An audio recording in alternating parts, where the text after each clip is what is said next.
સવારના સત્રમાં આપણે શ્રી પુરુષોત્તમજીએ જે ગ્રંથ ભક્ત્યુત્કર્ષવાદ પ્રારંભ કર્યો એના પૂર્વ પક્ષના બે પક્ષોને જોયા, જેમાં પ્રથમ પક્ષ પર્યંત શ્યામકાકાજીની ટીકાનું અવલોકન કરી લીધું.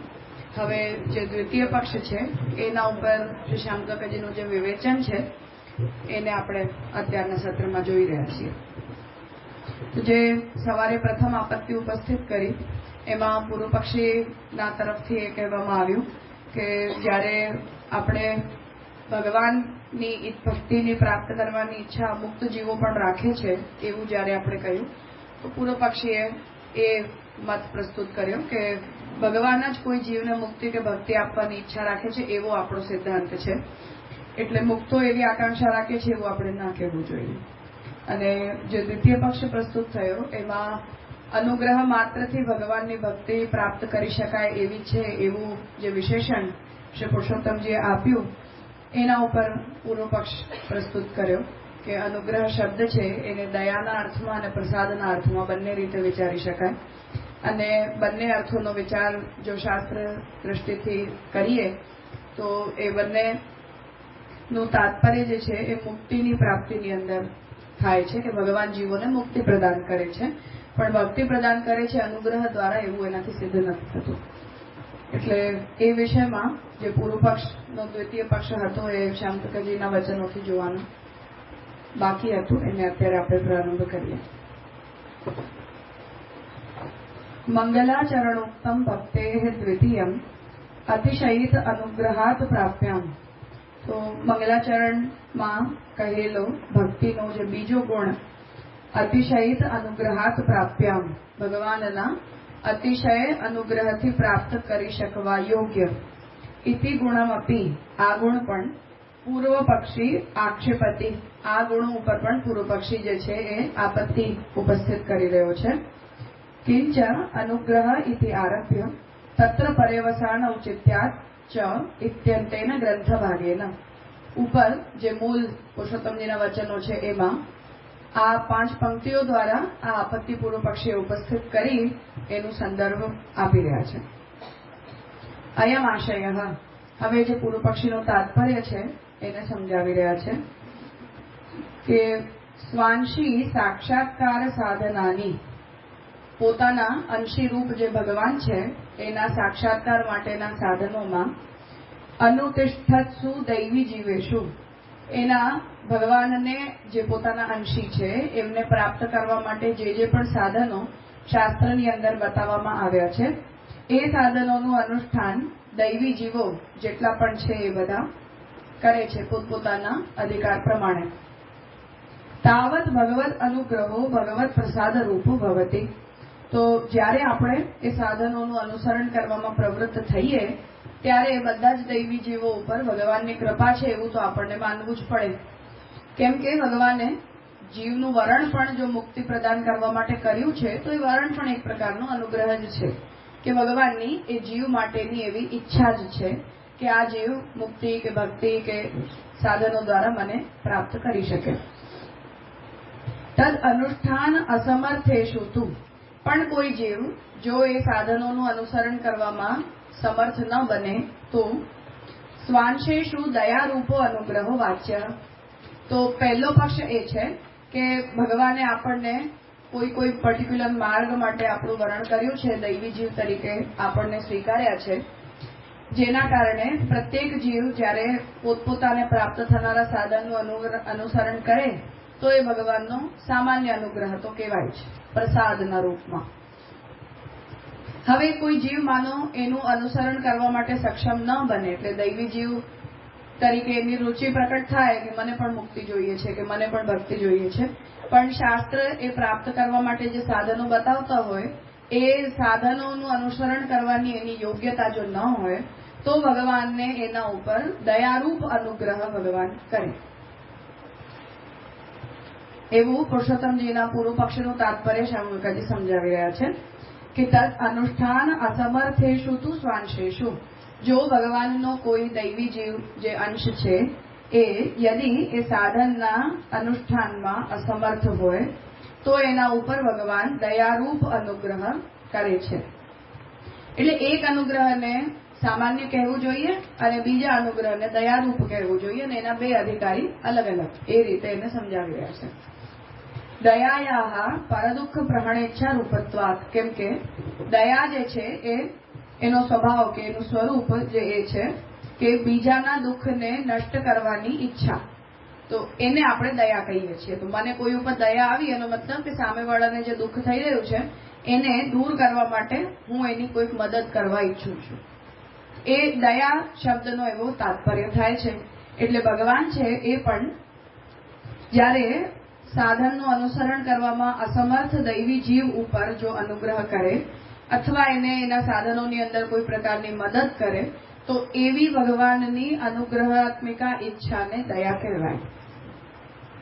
ઉભવ અપી, હવે આ બંને, એક પ્રસાદ કે સામાન્ય અનુગ્રહ કહી દો અને દયા, આ બંને સર્વનામ રૂપ કર્મોપાદાનસ્ય અવિલુપ્તાવબોધાત્મનો ભગવતો ન સંભવતઃ. હવે આ બંને જે છે, આ પ્રકારની પ્રસાદ અને આ પ્રકારની દયા, એ બંને જગતના બધા નામ રૂપ કર્મના ઉપાદાન બનીને એ બધાની અંદર છુપાયેલા ભગવાનના સ્વરૂપથી આ ન થઈ શકે. એટલે કે ભગવાન જ્યારે જગતની અંદર અન્વિત થયેલા છે એ અન્વિત રૂપથી ભગવાન અનુગ્રહ ન કરી શકે, દયા પણ ન કરી શકે. તો ભગવાનનો જે વ્યતિરિક્ત સ્વરૂપ છે એનાથી આ ધર્મ થાય. એટલે અનુગ્રહ કરવું કે દયા કરવું. તો ઉભવ એટલે અન્વિત રૂપમાં ભગવાન જ્યારે સ્થિત હોય તો એ રૂપમાં એ રૂપની મર્યાદા અનુસાર જ ભગવાન કાર્ય પ્રકટ કરે ને. એટલે ટેબલ હોય તો ટેબલ પોતાના જ સામર્થ્ય, પોતાના સ્વરૂપાનું રૂપ કાર્ય પ્રકટ કરે ને. તો ટેબલના રૂપમાં ભગવાન આમાં એક રૂપથી સ્થિત છે. આ રૂપથી થોડી આપણા ઉપર અનુગ્રહ કરે ભગવાન.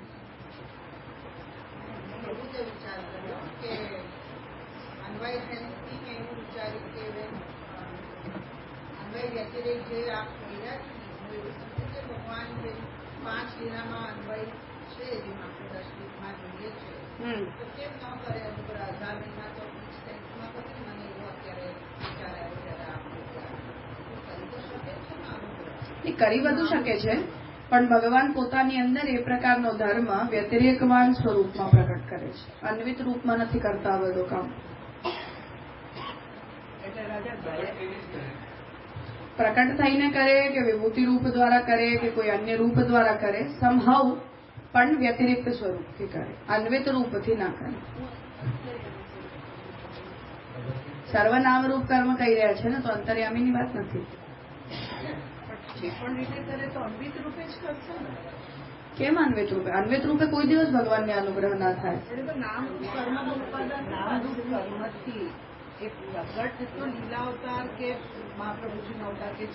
એવું નહીં, આ બધા રૂપોની વાત કરી રહ્યા છે. જળજીવ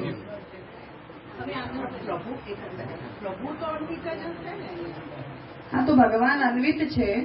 આ ભગવાનનું જ રૂપ છે. આ પણ ભગવાનનું જ રૂપ છે. આ પણ ભગવાનનું રૂપ છે. તો પુસ્તક રૂપથી અનુગ્રહ કર્યો એવું થોડી કહેવાય. ટેબલ રૂપથી અનુગ્રહ કર્યો એવો થોડી કહેવાય. પણ તો એમાં તો નરસિંહ પ્રકટ થયા ને, થાંભલાએ થોડી કૃપા કરી. એ તો વ્યતિરેક છે ને, અન્વય નથી.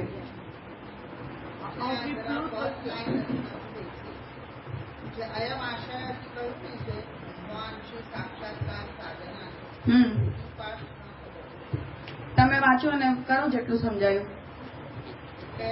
આજે ઉપરનું કીધું પિંચ અનુગ્રહની જે પુરુષોત્તમજીના પેરેગ્રાફ છે એનું હવે કહી રહ્યા છે જે અયમ આશય સ્વાંશી સાક્ષાત્કાર સાધનાની અનુતિષ્ઠત્સુ દૈવી જીવેશુ તાવત ભગવદ અનુગ્રહો ભગવદ પ્રસાદ રૂપો ભવતિ.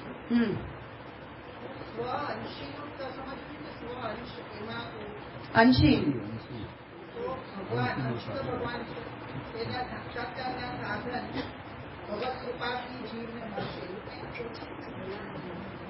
સ્વ અંશી સાક્ષાત્કાર સાધનાની. હું અંશ છું, હું મારા અંશીનો સાક્ષાત્કાર કરવા માંગુ છું.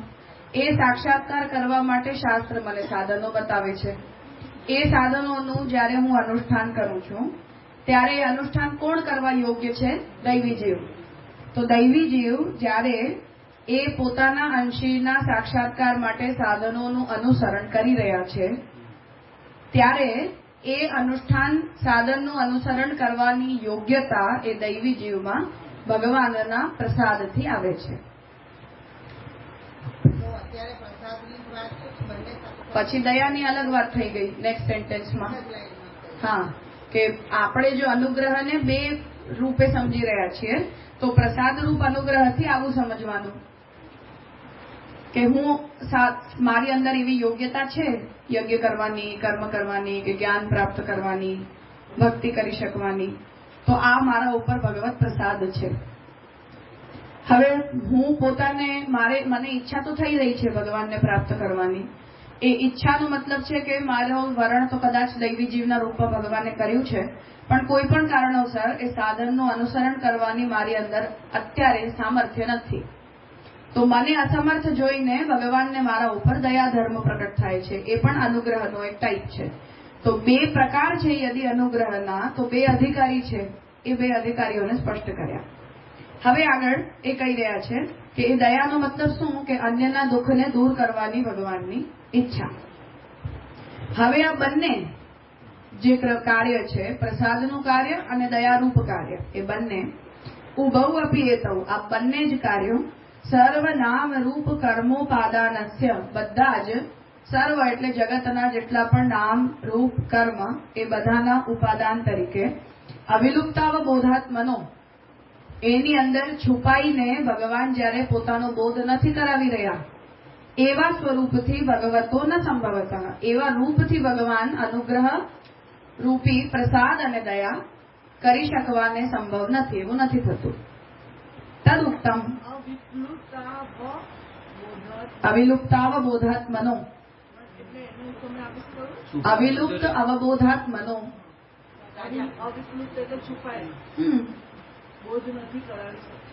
હા, અવિલુપ્ત રૂપથી ભગવાનના જે રૂપનો બોધ નથી થતો એ રૂપ દ્વારા ભગવાન અનુગ્રહ રૂપી પ્રસાદ અને દયા નથી કરતા.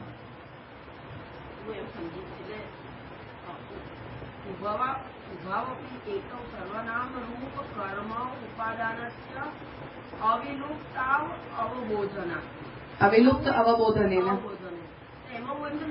એમાં જે અંતર્યામી રૂપ છે, જેમ કે નામ રૂપ કર્મ, નામ રૂપમાં અંતર્યામી રૂપથી તો છે ભલે એવું નહીં સમજે, પણ કેમ કે નહીં તો અવબોધન કેવી રીતે થાય? કઈ કેબલ તો જળ છે, એ શું તમને અવબોધન કરાય? એવો અર્થ લેવાનો.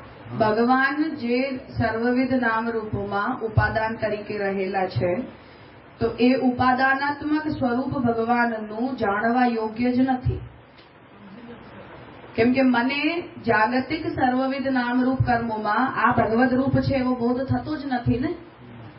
તો એ જેની અંદર ભગવાન ઉપાદાન બનીને પોતાને છુપાવી દે છે એવા રૂપથી ભગવાન અનુગ્રહ અને દયાનો ધર્મ નથી કરતા. તો એ આ બધા રૂપોને પ્રકટ રૂપ ટેબલનું છે, ભગવાન આની અંદર અવિલુપ્ત છે, છુપાયેલા છે. તો મને આ ટેબલના રૂપમાં આ ભગવાન જ છે.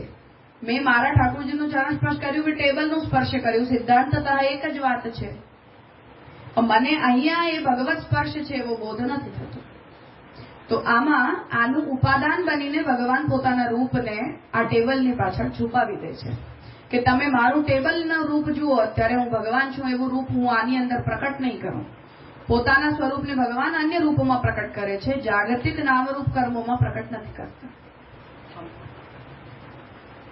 તો એ રૂપથી ભગવાન જે છે એ અનુગ્રહ રૂપ પ્રસાદ અને દયાનું કાર્ય નથી કરતા. તદુક્તમ, એના માટે પ્રમાણ આપી રહ્યા છે. સ વૈ અશેષ વિશેષ માયા નિષેધ નિર્વાણ સુખાનુભૂતિ સ સર્વનામા સચ વિશ્વ રૂપો. તો જે ભગવાન છે એ જ અશેષ વિશેષ માયા નિષેધ, ત્રણ પદાર્થો છે. અશેષ પદાર્થો છે જે પદાર્થો દ્વારા આપણે આની સત્તા બતાવીને અન્ય સત્તાનો નિષેધ કરી શકીએ છીએ. વિશેષ રૂપો છે કે જે વસ્તુની સત્તાનો આપણને પર્ટિક્યુલરલી બોધ થઈ રહ્યો છે કે આ ટેબલ છે. તો કેટલીક સત્તાના પ્રકારો એવા છે કે જેનો સ્પષ્ટ બોધ આપણને નથી થતું કે શું છે. જે સત્તાના પ્રકારોનો સ્પષ્ટ બોધ આપણને થઈ શકે છે એ માયા નિષેધ, મતલબ કે માયા દ્વારા જેનો નિષેધ પોસિબલ છે, એટલે મિથ્યા સ્વરૂપો. નિર્વાણ સુખાનુભૂતિ એ બધા જ રૂપો જે છે એ બધા જ રૂપોની અંદર કોઈ ને કોઈ પ્રકારની સુખની અનુભૂતિનું નિર્વાણ થાય છે. એટલે જે પણ વસ્તુ આ છે પછી ગાયબ થઈ ગઈ તો ત્યાંથી સુખાનુભૂતિ ખતમ થઈ ગઈ. કોઈ વસ્તુ છે એનું જ્ઞાન મને થયું પછી એના સંબંધમાં કોઈ અન્યથા જ્ઞાન પ્રગટ થઈ ગયું તો ત્યાંથી મારી સુખાનુભૂતિ ખતમ થઈ ગઈ. એવા જેટલા પણ નામરૂપ કર્મો છે એ બધાના જ નામ ભગવાન જ ધારણ કરે છે અને ભગવાન જ વિશ્વમાં આ બધી જ સત્તાના પ્રકારોને પોતાની અંદરથી પ્રકટ કરે છે. એવા ભગવાન વિશ્વરૂપ બને છે. દેશતઃ કાલતઃ યો અસૌ અવસ્થાતો, દેશથી કાલથી જે ભગવાન આ બધામાં અવસ્થિત છે. સ્વતો અન્યતો અવિલુપ્તાવબોધાત્મા, અને પોતે જ કે કોઈ અન્ય દ્વારા પણ ક્યારેક સ્વયં જ ભગવાન એની અંદર છુપાઈ જવા માંગે છે, ક્યારેક કોઈક અન્ય સ્વરૂપને કે અન્ય કર્મને કે અન્ય ક્રિયાને પ્રકટ દેખાડીને ભગવાન એની પાછળ પોતાને છુપાવી દે છે. એવા સયુજ્યેત અજયા કથમ, તો એ ભગવાન છે એને માયા દ્વારા એસોસિએટ કરી જ કેવી રીતે શકાય, પ્રકૃતિ દ્વારા એસોસિએટ કરી જ કેવી રીતે શકાય, એવું ભાગવતનું વચન છે. તાત્પર્ય એ છે કે ભગવાન આ પ્રકારની બધી સત્તા અને ચેતનાના પ્રકારોને પ્રકટ દેખાડીને પોતાને બધાની પાછળ છુપાવી દેવાનું કાર્ય પોતાની ઈચ્છાથી કરે છે. તો તાત્પર્ય એ છે કે એ બધા સત્તા અને ચેતનાના જેટલા પણ પ્રકટ રૂપો છે એની અંદર ભગવાન પ્રકટ નથી, પણ એ રૂપોનું તત્ત કાર્ય જ ત્યાં ભગવાન પ્રકટ કરે છે. જેવા સર્વનિર્ણયના પ્રમેય પ્રકરણમાં મહાપ્રભુજી બહુ વિસ્તારથી એક્સપ્લેન કર્યું છે કે એ પ્રત્યેક પદાર્થ જે છે એ બ્રહ્માત્મક હોવાને કારણે દરેક વસ્તુમાં પ્રત્યેક કાર્યને પ્રકટ કરવાનું નિહિત સામર્થ્ય છે, પણ સૃષ્ટિ લીલાની મર્યાદાને ધ્યાનમાં રાખીને ભગવાન એની અંદર પોતાની શક્તિઓનો લોપ કરે છે. તો જે શબ્દ સામર્થ્ય છે એની અંદર પણ મહાપ્રભુજી આ વાતને સ્પષ્ટ કરી છે કે વર્ણમાલાના જેટલા પણ અક્ષર છે એ વસ્તુતઃ ઓમકાર જે પરબ્રહ્મનો શબ્દ બ્રહ્મ છે એનાથી ઉદ્ગત હોવાને કારણે પ્રત્યેક અક્ષર બ્રહ્માત્મક છે. તો કમલ શબ્દનો મતલબ પણ બ્રહ્મ થઈ શકે છે, નિરર્થક શબ્દનો મતલબ પણ બ્રહ્મ થઈ શકે છે, સાર્થક શબ્દનો મતલબ પણ બ્રહ્મ થઈ શકે છે, પરંતુ સૃષ્ટિના વ્યવહારોને ચલાવવા માટે ભગવાન એમાં શક્તિ સંકોચ કરે છે. કે કમલ શબ્દનો મતલબ કેવલ ફૂલ લેવાનો, કમલ શબ્દથી મતલબ અહીંયા બધું નહીં લેવાનું, અન્યથા પ્રત્યેક શબ્દ વસ્તુતઃ પ્રત્યેક અર્થનો વાચક છે બ્રહ્માત્મક હોવાને કારણે. એ જ રીતે પ્રત્યેક રૂપ, પ્રત્યેક નામ, પ્રત્યેક ક્રિયા એ સર્વાર્થક છે બ્રહ્માત્મક હોવાને કારણે.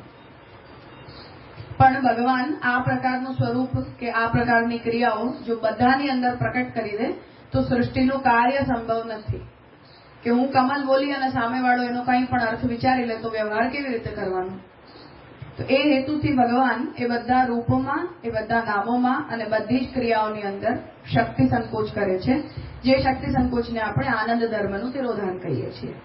તો એ આનંદ ધર્મનું તિરોધાન કરવાનો મતલબ પોતાના મૂળ સ્વરૂપનું ગોપન છે કે હવે તમે મને આ સ્વરૂપમાં નહીં જોવાનું, ટેબલને ટેબલની જેમ જ વ્યવહાર કરવાનો.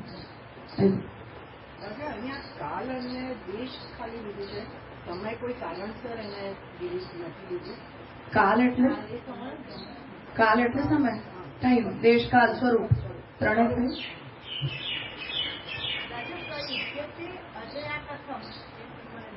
એ ભગવાન પ્રકૃતિ દ્વારા સંબદ્ધ થઈ જ કેવી રીતે શકે, જે ભગવાન પોતાની અંદર બધી જ પ્રકારની સત્તાઓને ગમે ત્યારે પ્રકટ કરવા માટે સક્ષમ હોય એ ભગવાન ક્યારે પણ પ્રકૃતિથી વશ ના થઈ શકે. ઇતિ નનુ તત્રૈવ, તો આ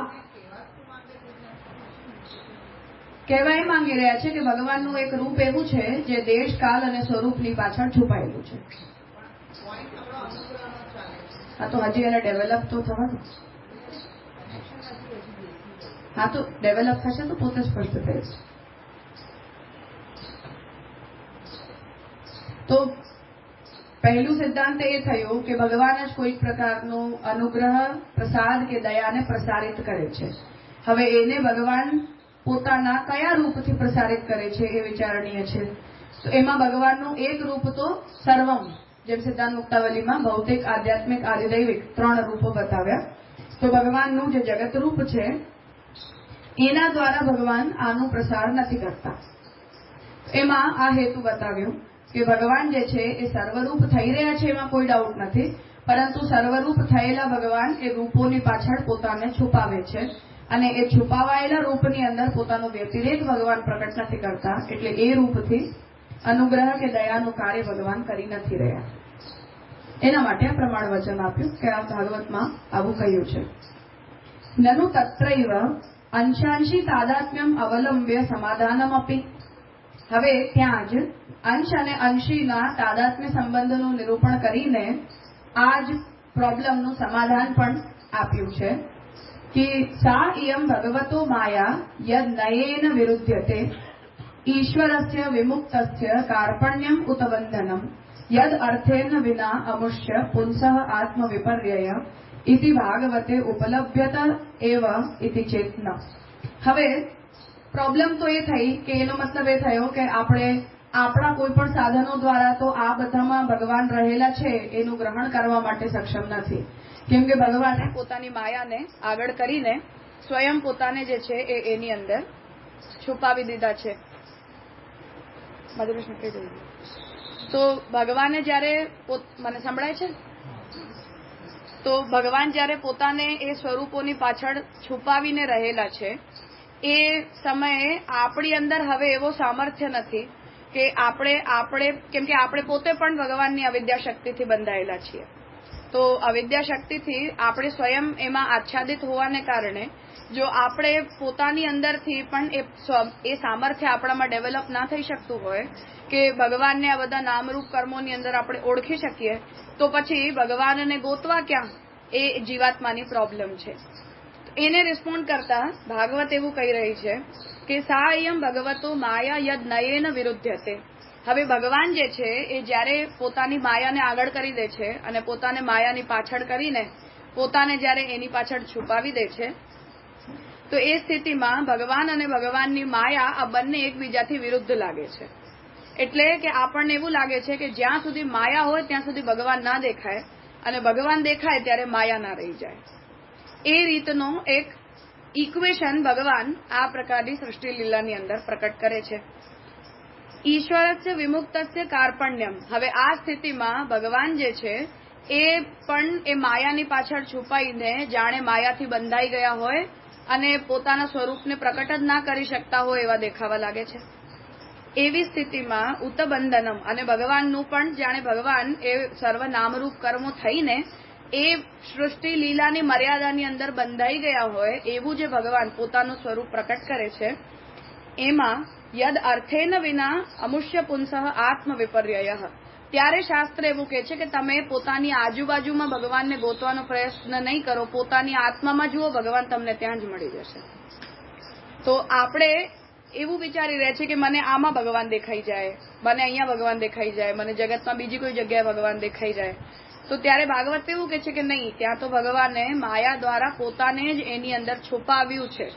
તો તમે ટેબલમાં ભગવાનને નહીં ગોતી શકો, પુસ્તકમાં ભગવાનને નહીં ગોતી શકો. તો હવે જીવને એવી જિજ્ઞાસા થાય કે હવે ભગવાનને શોધવા ક્યાં જવું? તો ભાગવત કહે છે કે બીજે ક્યાંય પ્રયત્ન નહીં કરો, પોતાની આત્મામાં જુઓ, ભગવાન ત્યાં જ છે. તો હવે એ અંશાંશીનું આવું પ્રકારનું તાદાત્મ્ય ભાગવત સમજાવવા માંગી રહી છે કે એ અંશીને તમારે કોઈ અન્ય સ્થાન ઉપર ગોતવાની કોઈ આવશ્યકતા જ નથી. એ અંશી જે છે એ તમારી અંદર જ કોઈ એક સ્વરૂપથી રહેલો છે. આવું ભાગવત જે છે એ અહીંયા કહી રહી છે. ઇતિ ભાગવતે ઉપલભ્યત એવ. તો હવે એનો તાત્પર્ય એ છે કે ભગવાનને આપણે પોતાની આત્માની અંદર જ શોધવા જોઈએ, અન્ય કોઈ સ્થાન ઉપર ભગવાનને ગોતવાનો કોઈ પ્રયત્ન કરવાની આવશ્યકતા નથી. એના ઉપર કહી રહ્યા છે કે એવું નહીં. એવમ સતી બંધનસ્ય અસત્યત્વ આપત્યા. આનાથી પ્રોબ્લેમ એ થશે કે ભગવાને તમારા ઉપર જે અવિદ્યાનું બંધન નાખ્યું છે એ અસત્ય સિદ્ધ થશે. એનો મતલબ કે મને શું મારી આત્મામાં ભગવાન પ્રકટ દેખાઈ જશે? તો જે રીતે ભગવાન નામરૂપ કર્મોની અંદર અન્વિત થઈને પોતાને છુપાવી દે છે, એવી જ રીતે આપણી આત્મામાં પણ તો રહીને ભગવાને પોતાને છુપાવી દીધા છે. હું મારી આત્માને બ્રહ્મના ચિદંશ તરીકે ઓળખી શકું છું, પણ એમાં રહેલા અંશીને તો હું ત્યાં પણ નથી ઓળખી શકતી. તો એ કહી રહ્યા છે કે એવમ સતી બંધનસ્ય અસત્યત્વાપત્યા બ્રહ્મવાદે અપસિદ્ધાંતાપત્તે.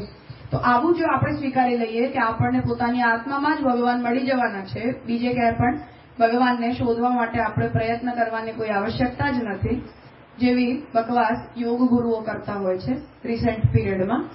તો આ પ્રકારનો વાદનું જો આપણે પ્રવર્તન કરીએ કે એ પ્રકારના વાદને ભાગવતના વચનના આધારે જો આપણે સ્વીકારી લઈએ તો એવી સ્થિતિમાં અવિદ્યા જે છે એ માનો ખોટી હોય, એટલે કે અવિદ્યાનું કોઈ કાર્ય જીવાત્મા ઉપર પ્રકટ જ ના થતું હોય એવું સિદ્ધ થઈ જશે, જેના કારણે બ્રહ્મવાદના સિદ્ધાંતમાં અપસિદ્ધાંતની આપત્તિ પ્રકટ થાય.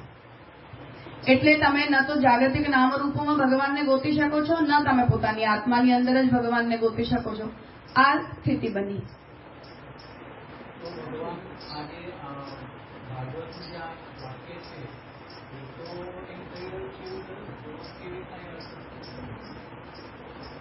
કઈ રહ્યા છે આગળ?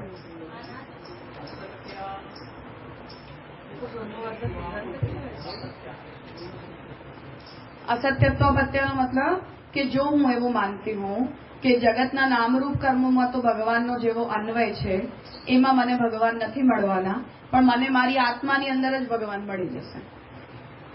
આવું જો તમે કહો તો એનો મતલબ એ છે કે હવે ભગવાનની અવિદ્યા શક્તિનું કામ શું બચ્યું?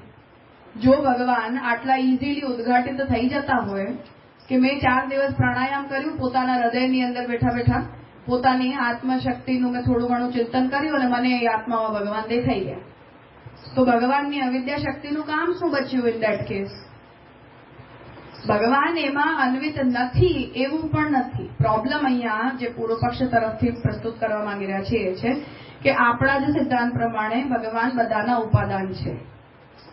એક્ઝેક્ટલી જેવી રીતે માટીમાંથી ઘડો બને છે. હવે ગળાને દૂરથી જોતાની સાથે મને ખબર પડી જાય છે કે લાલ માટીમાંથી બનેલું છે, પણ એટલું ઇઝીલી તમને જગતના રૂપોમાં ભગવાન બન્યા છે એવું નથી સમજાઈ શકતું. પણ એનું તાત્પર્ય એવું પણ નથી કે ભગવાન ઉપાદાન નથી. તો ઉપાદાન હોય એના કારણે આપણી પ્રથમ દ્રષ્ટિમાં આપણી જિજ્ઞાસા કે આપણી અન્ડરસ્ટેન્ડિંગ એ ડેવલપ થાય કે જો ભગવાન આ વસ્તુના ઉપાદાન છે તો મને કોઈ પણ વસ્તુનું ઉપાદાન કારણ, જેમાં વસ્તુ જે પ્લાસ્ટિકથી બની છે સમજી ગયા આપણે, જોતાની સાથે આપણને ખબર પડી ગઈ. પુસ્તક છે કાગળમાંથી બની છે, જોતાની સાથે આપણને ખબર પડી ગઈ. એવું જોતાની સાથે આપણને જગતના નામરૂપ કર્મોની અંદર ભગવદ અનુભૂતિ નથી થઈ જતી કે આ ભગવાન જ બન્યા છે. તો ભગવાન આપણને મહેનત કરાવે છે કે શોધો આની અંદર હું છું, અનુભવ કરો. આપણને ખબર પણ છે કે આ ભગવાન બ્રહ્માત્મક જ છે, આ બ્રહ્મ જ છે, પણ તો પણ મને એની અંદર ભગવાન હોવાની કોઈ એક્સપિરિયન્સ નથી થઈ રહ્યો. પણ એનું તાત્પર્ય એક એક્સ્ટ્રીમ છે કે ભગવાન એનો મતલબ કે આના ઉપાદાન છે જ નહીં, તો એવું પણ નથી. તો આપણી ડિમાન્ડ એ છે કે જો છે ઉપાદાન તો કેમ દેખાતા નથી? તો ભગવાન એવું કહે છે કે હું જ મારી માયાથી એની અંદર પોતાને છુપાવવા માંગુ છું એટલે હું નહીં દેખાઉં. તો જગતના નામરૂપ કર્મોના ઉપાદાન હોવા છતાં પણ એમાં આપણને ભગવદ અનુભૂતિ નથી થવાની, સ્પષ્ટ સિદ્ધાંત છે. એના સોલ્યુશનના રૂપમાં હવે આપણે ક્યાં ગોતવાના ભગવાનને, ક્યાંથી લાવીએ ભગવાનને? તો ભાગવત કહી રહી છે કે આજુબાજુ જોવાની કોઈ આવશ્યકતા નથી. જેમ શ્વેતકેતુને કહી રહ્યા છે કે તત્વમસી, જેમ શંકરાચાર્યજી કહી રહ્યા છે કે અહમ બ્રહ્માસ્મિ બોલ્યું, મને થઈ ગયું આત્મજ્ઞાન, હું જીવન મુક્ત છું. તો મેં ગુરુના મુખથી અહમ બ્રહ્માસ્મિ આ મહાવાક્યનું શ્રવણ કરી લીધું, હું જીવન મુક્ત છું. કેમ? કેમ કે તમારે આટલું જ તો ખાલી સાંભળવાનું જ હતું, બાકી તો તું બ્રહ્મ છે જ, તું ખાલી પોતાને ઓળખતો નથી. જેમ લવકુશને નથી ખબર કે રામચંદ્રજીના પુત્રો છે. તો એટલી ઇઝી પ્રોસિજર છે એવું શંકરાચાર્યજી કહી રહ્યા છે. તો એટલી જો એ સરળ પ્રોસિજર છે પોતાની જ આત્મામાં ભગવાનને ગોતી લેવું, તો એમાં તો શંકરાચાર્યજીનું સ્ટેન્ડ એ છે કે આત્મા અને બ્રહ્મ બંને એક જ છે. એટલે હું બ્રહ્મ છું, મારું નામ મૈત્રી છે, બસ આટલું જ મને કહેવાનું હોય ખાલી. બાકી તો હું છું જ, મારી અંદર કોઈ પરિવર્તન આવ્યું જ નથી કે મારે બ્રહ્મને શોધવા ક્યાંક બીજે જવું પડે કે એના માટે કોઈ પ્રયાસ કરવો પડે. તો શંકરાચાર્યજી એ કહી રહ્યા છે કે મહાવાક્યનું શ્રવણ માત્રથી મોક્ષ થઈ જાય છે, જે વાત આપણે અણુવાસ્યના પ્રથમ જ અધિકરણની અંદર જોઈ. તો મહાપ્રભુજી કહી રહ્યા છે કે નહીં, એટલી સરળ પ્રોસિજર નથી. આટલું સરળ જો તમે માની લો તો અહીંયા એ કહી રહ્યા છે કે એવી સ્થિતિમાં તો ભગવાનની અવિદ્યા શક્તિનું કામ શું રહ્યું પછી? તો જે અવિદ્યા શક્તિથી ભગવાન તમને બંધન ફીલ કરાવવા માંગતા હતા કે પોતાને ભગવાન છુપાવવા માંગતા હતા, એ અવિદ્યા શક્તિના અસત્યત્વની આપત્તિ આવે છે એટલે એ વેસ્ટ એમનું થઈ ગયું, વેસ્ટેજ થઈ ગયું, કોઈ કામની તો રહી નહીં અવિદ્યા શક્તિ. જો તમને આટલી જલ્દી પોતાની જ આત્મામાં ભગવત સ્વરૂપનો બોધ થઈ જાય કે પોતાના અંશી તમને પ્રાપ્ત થઈ જાય. એટલે કહી રહ્યા છે કે આવી સ્થિતિમાં બ્રહ્મવાદની અંદર તો અપસિદ્ધાંતની આપત્તિ ઉપસ્થિત થાય. એટલે પછી તો જે શંકરાચાર્યજી કહી રહ્યા છે એ માની લીધું કહેવાય ને આપણે.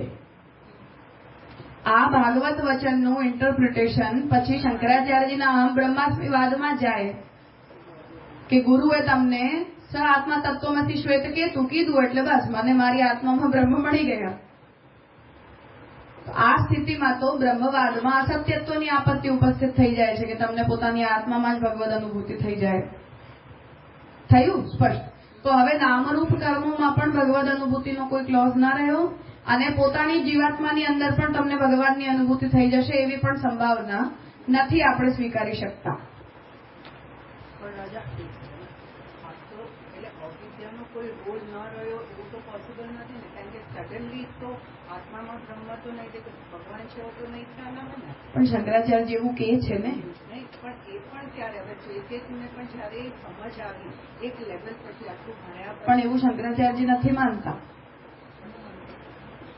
પણ એ કોઈ પણ જ્ઞાની એમના ત્યાં આવતા હતો તો એક સ્ટેજથી પાસ થઈ અને એની અંદર તો એવું કહી રહ્યા છે કે બ્રહ્મ જ્ઞાનના શ્રવણ પૂર્વની જે યોગ્યતા છે તમારી અંદર નથી, એના કારણે આવું થાય છે. જેવી રીતે આપણે પોતાની અંદર ભક્તિ કરવા માટે કે સેવા કરવા માટે પૂરી યોગ્યતા લઈને નથી આવતા, એના કારણે આપણને પ્રેમાસક્તિ વ્યસન થતા આટલો લાંબો પીરિયડ લાગે છે. 84 વૈષ્ણવની વાર્તામાં આપણે જોઈએ છે તો એ બધું તરત થઈ જાય છે. જેના કારણે મહાપ્રભુજી એવું કહી રહ્યા છે અધિકારીમાં કે ભગવદ ઈચ્છાથી આ જેનો અંતિમ જન્મ છે. આપણા કોઈના માજના નથી અંતિમ જન્મ દેખાવા જેવા અહીંયા તો. પણ મહાપ્રભુજીનો અધિકારી તો એ જ છે ઉત્તમ અધિકારી કે જેનો ભગવદ ઈચ્છાથી આ અંતિમ જન્મ છે. તો અધિકારનું સ્ટાન્ડર્ડ મહાપ્રભુજી જેમ માની રહ્યા છે એમ શંકરાચાર્યજી પણ એવા સ્ટાન્ડર્ડ ઉપર માની રહ્યા છે. ઓકે, પણ એ લેવલ સુધી પહોંચવા ત્યાં સુધી તેનામાં અવિદ્યા છે. હા, પણ એ અવિદ્યા શ્રવણ ઉપરાંત નથી, શ્રવણથી પહેલાની છે. અહીંયા બ્રહ્મવાદનો સિદ્ધાંત એ કહો ને કે સમમાયા દુરત્યા કે માયા તો અવિચાર અંદર જોઈને તમને દેખાઈ નહીં જાય ના, એટલે બ્રહ્મવાદમાં અપસિદ્ધાંતની આપત્તિ શંકરાચાર્યજીનો મત અહીંયા ઘૂસી ગયો એના કારણે આવશે. ભાગવતજીનું જે આ વચન છે કે તમને પોતાની આત્મામાં જ પોતાના અંશીનો લાભ મળી જાય, પ્રાપ્ત થઈ જાય, આ સિદ્ધાંતને અહમ બ્રહ્માસ્મિ કે તત્વમસી વાળા મોડમાં પણ સમજી શકાય છે. હા, જો એને આપણે એમાં લઈ જઈએ તો બ્રહ્મવાદના સિદ્ધાંતમાં આપત્તિ આવી જશે ને, કેમ કે જીવ ઇક્વલ્સ ટુ બ્રહ્મા તો આપણો ઇક્વેશન નથી. શંકરાચાર્યજીનું ઇક્વેશન છે કે જીવ ઇક્વલ્સ ટુ બ્રહ્મા, આપણો નથી ઇક્વેશન. તો પોતાની જ આત્માની અંદર ભગવાન મળી જશે એવું કહેવાનો કોઈ બીજો તાત્પર્ય છે. કહેવાનો મતલબ એ છે ભાગવતજીના વચનને એ સેન્સમાં નથી આપણે ઇન્ટરપ્રેટ કરવાનું. હા, તો બંધનની અસત્યતાનો મતલબ એ છે કે એ અવિદ્યા શક્તિ કોઈ કાર્ય નથી કરી રહી તો તમને આટલો ફટાકથી થઈ જાય ને ભગવદ અનુભવ.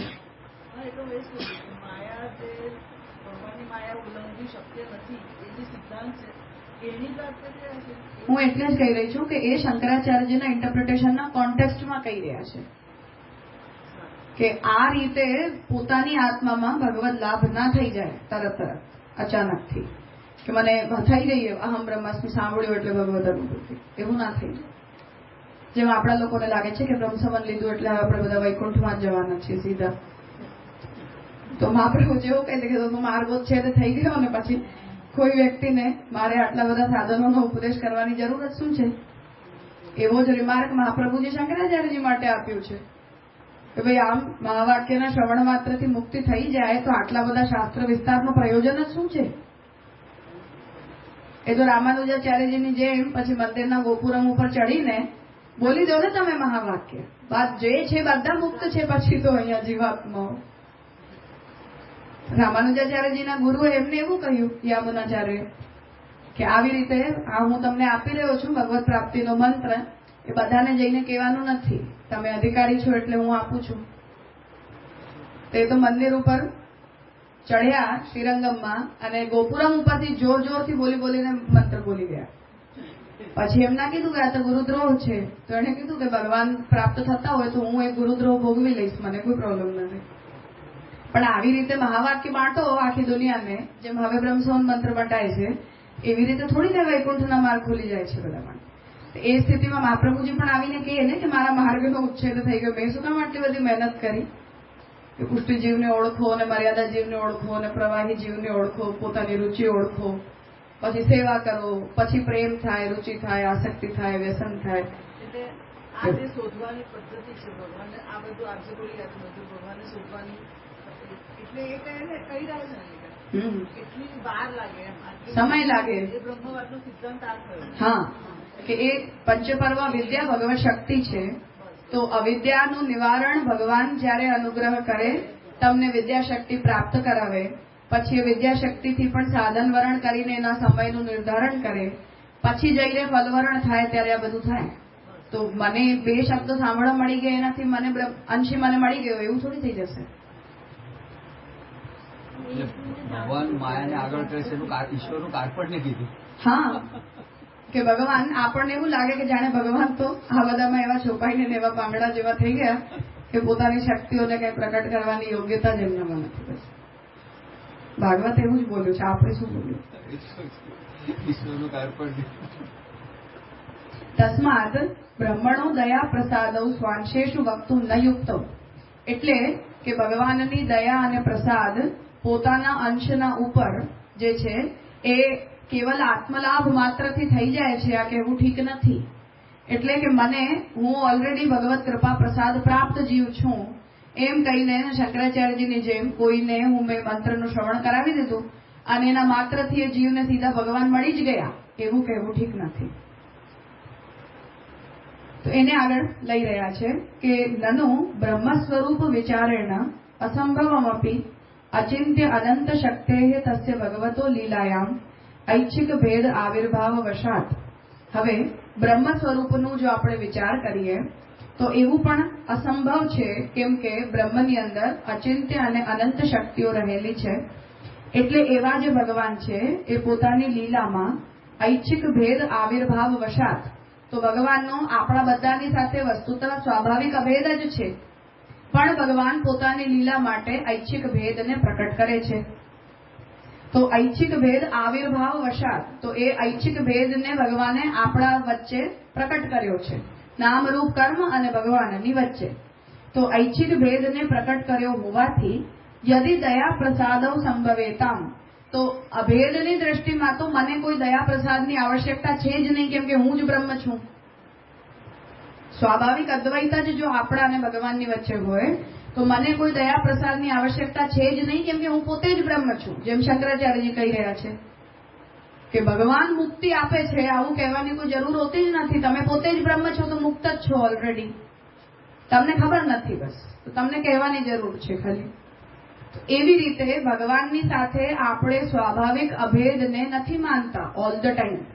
તો સ્વાભાવિક અભેદ ભગવાનની સાથે આપણો હોવા છતાં પણ પોતાની લીલાની ઈચ્છાથી ભગવાને જે ઐચ્છિક ભેદનો આવિર્ભાવ આપણા અને ભગવાનની વચ્ચે કર્યો છે, એના કારણે યદિ ભગવાનનું દયા અને પ્રસાદ સંભવ હોય, કેમ કે દયા પ્રસાદની સંભાવના ભેદમાં છે, અભેદમાં તો દયા પ્રસાદની સંભાવના બચતી જ નથી. તો યદિ દયા પ્રસાદૌ સંભવેતામ તદાપી, તો પણ હવે આપણે એવું કહીએ, આ સ્ટેન્ડ લઈએ કે નહીં, અમે સ્વાભાવિક અદ્વૈતને ઓલ ધ ટાઈમ નથી માનતા, એટલે શંકરાચાર્યજીની જેમ ભગવત દયા કૃપાની અપેક્ષા રાખ્યા વિના અમને અંશી નહીં મળી જાય. તો અમને ઐચ્છિક ભેદ ભગવાને અમારી વચ્ચે પ્રકટ કર્યું છે, એટલે અમને દયા અને પ્રસાદની આવશ્યકતા તો છે. એ પક્ષ માટે કહી રહ્યા છે કે તદાપી, તો પણ ભક્ત્યર્થંતુ અનુગ્રહાતિશયો અનાવશ્યક એવ, તો પણ ભક્તિ માટે તો ભગવાનના અતિશય અનુગ્રહની તો આવશ્યકતા હોતી જ નથી. કેમ નથી હોતી કહી રહ્યા છે આગળ કે અતઃ અવિદ્યા દુઃખ નિવૃત્તિ પૂર્વકમ. તો તાત્પર્ય છે કે ભગવાનની અંદર અચિંત્ય અનંત શક્તિઓ રહેલી છે અને ભગવાન જે છે એમના સ્વરૂપના વિચાર પ્રમાણે ભગવાનને કોઈ જીવને મુક્તિ પ્રદાન કરવા માટે કે કોઈ જીવને ભક્તિ પ્રદાન કરવા માટે કોઈ વિશેષ પ્રયાસ કરવાની જરૂર નથી પડતી. ભગવાન માટે બસ એક ઈચ્છા માત્રનો ખેલ છે કે મને આ જીવને મોક્ષ આપવું છે ને એક ક્ષણ ઉપર જીવ મુક્ત થઈ જાય, જેમ અજામેલના કેસમાં આપણે જોઈએ છે. તો એના ઉપર કોઈ ભગવાનને વિશેષ અનુગ્રહ કરવાની, વિશેષ મહેનત કરવાની કોઈ જરૂર હોતી નથી. એ દ્રષ્ટિથી ભક્તિ કોઈ જીવ જો કરવા માંગતો પણ હોય તો પણ એ ભગવાનનો અંશ છે અને ભગવાનની અંદર અચિંત્ય અને અનંત શક્તિઓ રહેલી છે, એટલે એમને પોતાના જ અંશરૂપ જીવ ઉપર ભક્તિ કરાવડાવવા માટે અતિશય અનુગ્રહ કરાવવાની જરૂર પડતી નથી.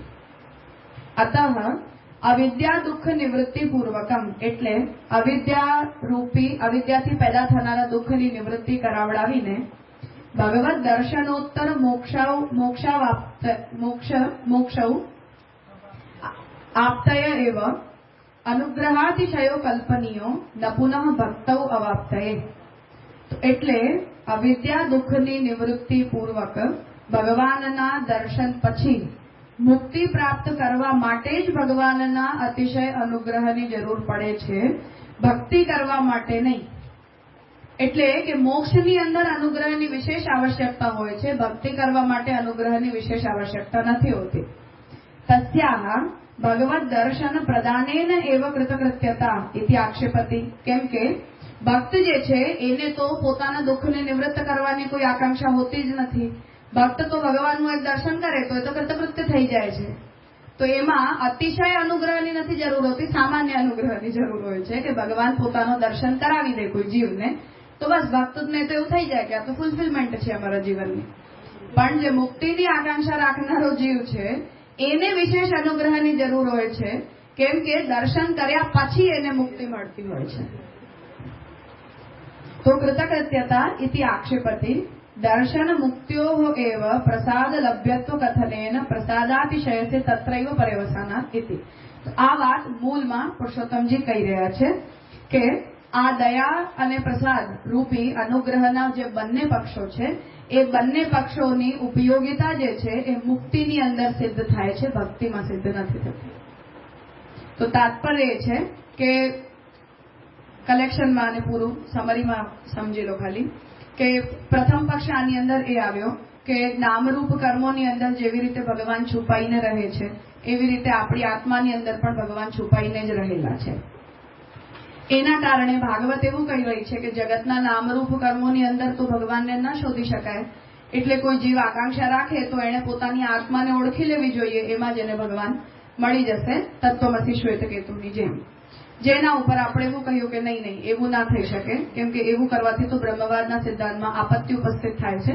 કેમ કે આ કેસમાં તો આપણે કેવલાદ્વૈતને સ્વીકારી લીધો કહેવાય અને ભગવાનની અવિદ્યા શક્તિનું કોઈ કાર્ય એની અંદર બચતું નથી.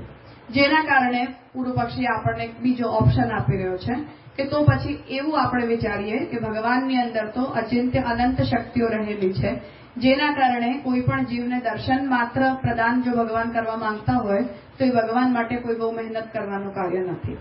એટલે અતિશયિત કૃપાનો જે પક્ષ છે એ દુઃખ નિવૃત્તિ પૂર્વક દર્શન કરાવવું અને દર્શન કરાવીને જીવને મુક્તિ પ્રદાન કરવી, આની અંદર ભગવાનને અતિશય અનુગ્રહ કરવાની આવશ્યકતા પડે છે. કેમ કે જે ભક્ત છે એ તો ભગવાનના દર્શન માત્રથી કૃતકૃત્ય થઈ જાય છે, એનાથી આગળ મુક્તિની તો તમને આકાંક્ષા છે જ નહીં. એટલે અતિશય અનુગ્રહથી પ્રાપ્ય તો મુક્તિ હોય છે, ભક્તિ નથી હોતી, આવો પૂર્વ પક્ષીનો તાત્પર્ય છે.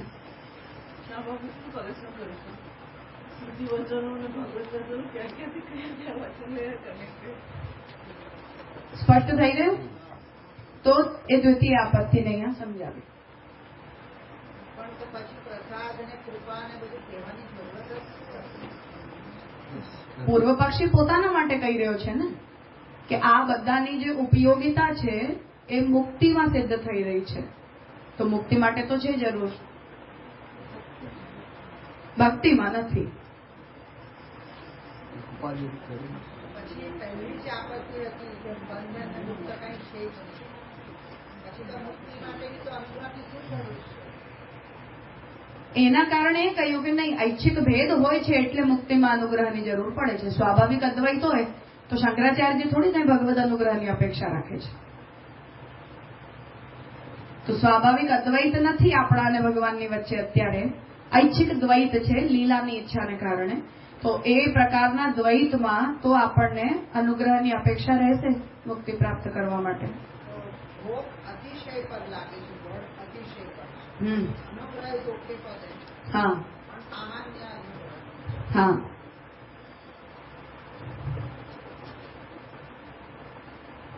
ક્લિયર છે. પછી અહીંયા કરેક્શન જે આપણે કરીએ કે આવા હરિભક્તિ એનો કે સામાન્ય અનુગ્રહની પ્રાપ્ય છે તો એને કોઈ તો પ્રોબ્લેમ કોઈ પ્રોબ્લેમ નથી. અતિશયિત અનુગ્રહ કહેવાની કોઈ જરૂર નથી, કેમ કે મહેનત મુક્તિ વાળો વધારે કરે છે, ભક્તિ વાળાને મફતમાં મળે છે. અશેષ વિશેષ માયા નિષેધ પછી નિર્વાણ સુખાનુભૂતિ.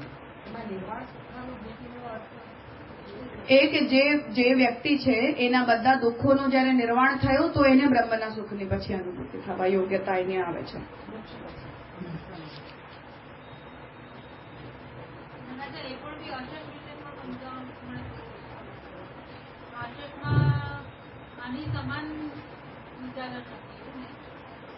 અશેષનો મતલબ એ છે કે જગતના જેટલા પણ નામરૂપો કર્મો છે એના રૂપમાં પોતાની સત્તાને પ્રકટ કર્યા પછી પણ ભગવાન શેષભૂત રહી જાય છે, અલગ સ્વતંત્ર એનાથી રહી જાય છે.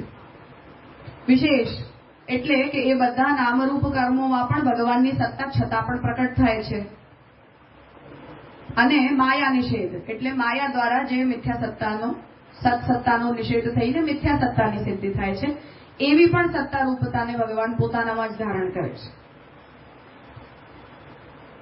એટલે જેમ ચૈતન્યના બધા પ્રકારો ભગવાન પ્રકટ કરે છે એમ સત્તાના પણ બધા પ્રકારો પોતાના સદંશથી પ્રકટ કરે છે.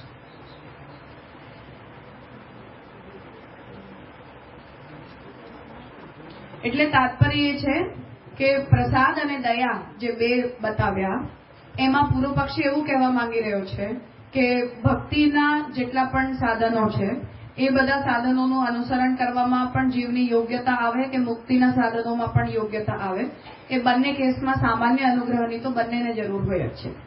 પણ જે વિશેષ મદદની જરૂર હોય એ મુક્તિ પ્રાપ્ત કરનારા જીવ ઉપર ભગવાનને અનુગ્રહ કરવાની આવશ્યકતા પડે છે. એટલે અતિશયિત અનુગ્રહ આ શબ્દનો પ્રયોગ મુક્તો માટે કરવો જોઈએ, ભક્તો માટે ના કરવો જોઈએ. કેમ કે ભક્ત છે એ તો ભગવાનના દર્શન કરવા માત્રથી કૃતકૃત્યતા ફીલ કરે છે કે અમને તો જે જોઈતું હતું એ બધું મળી ગયું, ક્ષણભર ભગવાને દર્શન આપ્યા તો અમારું તો જીવન સફળ થઈ ગયું. તો તમને ક્યાં અતિશયિત અનુગ્રહની જરૂર પડી? દુઃખી કોણ છે? મુક્તિવાળાઓ. આપણે થોડી દુઃખ થાય છે કોઈ વાત, તો તમને તમારા ઉપર દયા કરવાની ભગવાનને જરૂર જ નથી, એવું કહેવા માંગે છે. અનુગ્રહ સાથે પ્રોબ્લેમ નથી, અતિશયિતથી પ્રોબ્લેમ છે કે ભક્તને એટલી બધી કોઈ સહાયતાની જરૂર હોતી જ નથી એની સાધનામાં. મુક્તિવાળાને વધારે સહાયતાની જરૂર હોય છે, એટલે ત્યાં અતિશયિત અનુગ્રહ હોવો જોઈએ.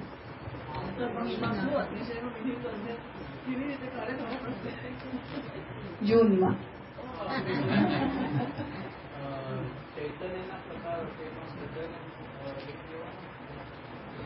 જ્ઞાનના પ્રકારો, જ્ઞાન, અજ્ઞાન, અપોહન વગેરે વગેરે.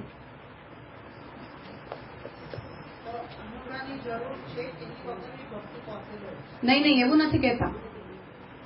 કોઈ પણ દૈવી જીવ સામાન્ય પણ સાધનની અંદર નિષ્ઠ છે તો એ ભગવાનનો અનુગ્રહ જ છે કે એમણે તમને દૈવી જીવ તરીકે પસંદ કર્યા છે. તો એ અનુગ્રહ તો વરણમાં થઈ, એ અનુગ્રહને જ માની લેવું જોઈએ, વરણમાં જ. એટલે પછી જયારે તમે સાધનનું અનુષ્ઠાન જયારે કરી રહ્યા છો ત્યારે હવે કોઈ ભગવાનને એક્સ્ટ્રા એફર્ટ્સની જરૂર નથી પડતી. ભક્તો માટે, મુક્તો માટે પડે છે, કેમ કે એ દુઃખી છે. જેવી રીતે અનુગ્રહ પુષ્ટિ માર્ગે કીધું છે તેમાં સામાન્ય અનુગ્રહ લેવાનો, અને એ અનુગ્રહ વર્ણથી જ ગ્રાહ્ય છે, એમાં કઈ વિશેષ એક્સપ્લેનેશનની કોઈ જરૂર નથી. એવું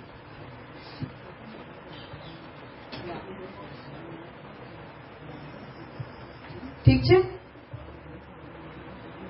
હવે તૃતીય પક્ષ પૂર્વ પક્ષનો આવી રહ્યો છે. આનંદ ધર્મ ભૂતામ. તો પુરુષોત્તમજીએ મંગલાચરણમાં ભક્તિને આનંદ ધર્મ ભૂતા કહી.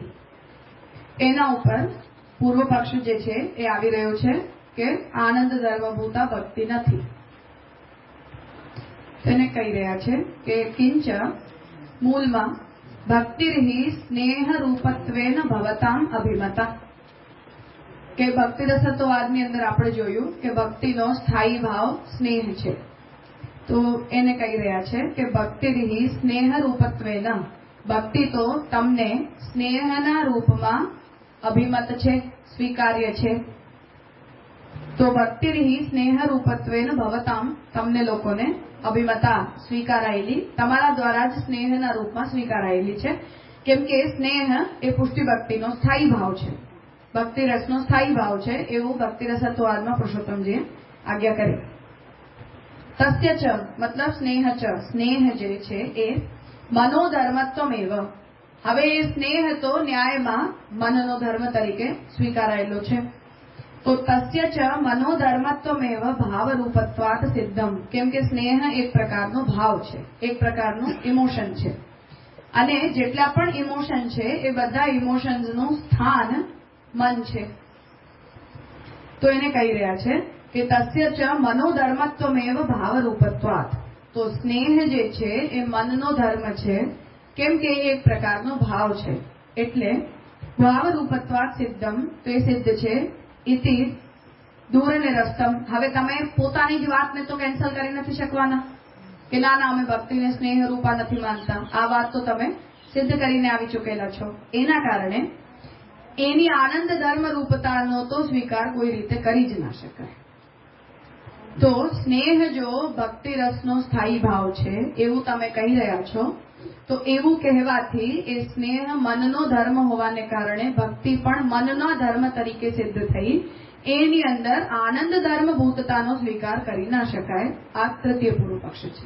આપણે ભક્તિ રસમાં જોયું તો મનોધર્મ છે, પણ એનું અલગ છે સ્થાન એનું. હા, એટલે શું કહેવાય ત્યાં જ પુરુષોત્તમજીએ કહ્યું કે એનું આલંબન અલગ છે, એના કારણે મનની પ્રાકૃતતાથી એમાં પ્રોબ્લેમ નથી ઉભી થતી.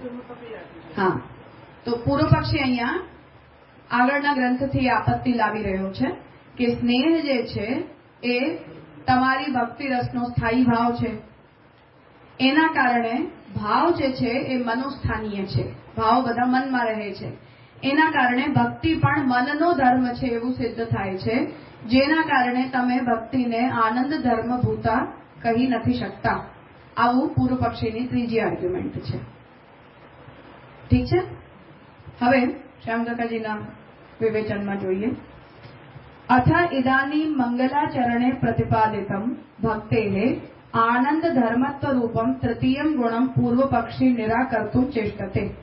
હવે મંગલાચરણમાં ભક્તિના જે ત્રીજા ધર્મનું પ્રતિપાદન કર્યું, આનંદ ધર્મત્વ, એ ધર્મનું જે ત્યાં પ્રતિપાદન કર્યું, એ ગુણને પૂર્વ પક્ષી નિરાકરણ કરવાની ચેષ્ટા કરી રહ્યો છે. કિંચ ઇત્યાદિના, એટલે પુરુષોત્તમજીએ મૂળમાં કિંચથી લઈને જે પ્રારંભ કર્યું છે એ તૃતીય પૂર્વ પક્ષ છે. આનંદ ધર્મત્વમ ઇત્યંતમ યાવત, તો ઉપરની જે બે પંક્તિ છે ત્યાંથી હવે એના ઉપર વિચાર ઉપસ્થિત કરી રહ્યા છે કે નનુ ભગવતા એવ આત્મવિભૂતિ યોગે. હવે વિભૂતિ યોગ જે ગીતાજીનો 10મો અધ્યાય છે, ત્યાં ભગવાને જ્યારે પોતાની વિભૂતિઓનું નિરૂપણ કર્યું, ત્યાં ઇન્દ્રિયાણામ મનઃ ચ અસ્મિ, બધી ઇન્દ્રિયોમાં હું મન છું, કેમ કે મન ઇન્દ્રિયોનો રાજા છે. એ વચન જે ભગવાને કહ્યું એમાં ઇતિ ઉપદિશતા, આવો જે ઉપદેશ ભગવાને કર્યો એમાં મનસઃ આત્મવિભૂતિત્વાંગીકારેણ, તો ભગવાને અહીંયા મનને પોતાની વિભૂતિ તરીકે સ્વીકારી છે, જેના કારણે બ્રહ્મણી આનંદ ધર્મ ભૂતા અપી ભક્તિ, જેના કારણે બ્રહ્મની અંદર આનંદ ધર્મ ભૂતા ભક્તિ પણ લોકે મનોધર્મતયા અપી મનસી આવિર્ભવતી. એટલે આનંદ ધર્મ ભૂતા છે આ માનવામાં પ્રાઇમરીલી કોઈ પ્રોબ્લેમ નથી, પણ એ આનંદ ધર્મ ભૂતા ત્યારે કહેવાય જ્યારે એ ભક્તિ ભગવાનની શક્તિ છે. પણ આપણી અંદર જ્યારે એ આવે ત્યારે એ મનના ધર્મભૂત થઈને આવે છે એવું કહેવું જોઈએ. એવું પૂર્વ પક્ષી કહેવા માંગે છે કે ભગવાને જ્યારે મનને પોતાની વિભૂતિ તરીકે ગીતાજીની અંદર કહ્યું છે, ત્યારે બ્રહ્મની અંદર ભક્તિ આનંદ ધર્મ ભૂતા છે આ માનવામાં કોઈ પ્રોબ્લેમ નથી. ઠીક છે. તો બ્રહ્મણી આ પૂર્વ પક્ષ આપણું કોટેશન આપી રહ્યો છે ને? આપણું જ આપી રહ્યો છે. એટલે તમે આમ કહો છો, હવે કે છે કે ના ઈ છે, પૂર્વ પક્ષી કહે છે કે ના એવું નથી. એક કરવા તો બ્રહ્મણી આનંદ ધર્મ ભૂતા આપી ભક્તિ. તો બ્રહ્મની અંદર એ ભક્તિ આનંદ ધર્મ ભૂતા જ હોય છે, પણ લોકની અંદર મનોધર્મ તયા અપી મનસી આવિર્ભવતી, પણ આપણી અંદર એ મનના ધર્મભૂત બનીને આવે છે. એવું જો તમે પોતાના તરફથી કહેવા માંગતા હો તો પૂર્વ પક્ષી કહે છે કે નહીં, એવું નહીં. તો પૂર્વ પક્ષી કહે છે કે નહીં, એવી રીતે નહીં કહેવાનું, એટલે કે એની આનંદ ધર્મભૂતતાનો સ્વીકાર નહીં જ કરવાનો, એવો એનો દુરાગ્રહ છે. તો કહે છે કે નહીં, ઇતિ ચેતના દ્યુતમ છલતાયામ અસ્મિ અનૃતમ મનસા ધ્યાયતિ ઇતિ એતાભ્યામ વચનાભ્યામ છલનાર્થમ મનસઃ સૃષ્ટત્વેન. તો કહી રહ્યા છે કે દ્યુતમ છલયમતામ અસ્મિ, તો ભગવાન વિભૂતિની અંદર તો બીજી બધી વસ્તુઓને પણ પોતાની વિભૂતિ તરીકે કહી જ રહ્યા છે. તો એનાથી કંઈ મનનો ઉત્કર્ષ નથી સિદ્ધ થતો. ખરાબ વસ્તુઓને પણ ભગવાને પોતાની વિભૂતિ કહી દીધી છે કે જેટલા છલ કપટ કરવા વાળાઓ હોય એ બધાની અંદર હું દ્યુત છું. એટલે છલની અંદર ઉત્તમોત્તમ જો દ્યુત હોય તો ભગવાન એમાં દ્યુત રૂપે પણ પોતાની વિભૂતિનું વર્ણન કરી જ રહ્યા છે. અને તૈત્તરીય બ્રાહ્મણની અંદર અનૃતમ મનસા ધ્યાયતી, મન દ્વારા અનૃતનું ધ્યાન કરી રહ્યા છો, મતલબ અસત્ય પદાર્થનું ધ્યાન કરી રહ્યા છો. એવી રીતે મન તો કોઈનું પણ ધ્યાન કરી રહે, હંમેશા ઉત્તમનું ધ્યાન કરે એવું પણ નથી હોતું. તો અનૃતમ મનસા ધ્યાયતી ઇતિ એતાભ્યામ વચનાભ્યામ, તો આ બે વચનોથી છલનાર્થમ મનસઃ સૃષ્ટત્વેન, તો ભગવાને મનને બનાવ્યું છે છલ કરવા માટે. તો સંકલ્પ વિકલ્પ પેદા કરે, આપણના મનને મોહિત કરી દે, આપણી અંદર ઈચ્છાઓને પેદા કરી દે, ભાવનાઓને પેદા કરી દે. તો એ બધાથી તો મન આપણને સંસારમાં ફસાવાનું કામ કરે છે. તો છલનાર્થમ મનસઃ સૃષ્ટત્વેન મનોધ્યાતસ્ય ચ અનૃતત્વ નિશ્ચયનેન, અને મન દ્વારા આપણે જે કોઈ પણ વિષયનું ધ્યાન કરીએ છીએ એની તો અનૃતતા તૈત્તરીય બ્રાહ્મણના વચનથી સિદ્ધ થાય છે. એટલે મન દ્વારા ધ્યાન કરાયેલા બધા જ વિષયો મિથ્યા હોય છે, અસત્ય હોય છે.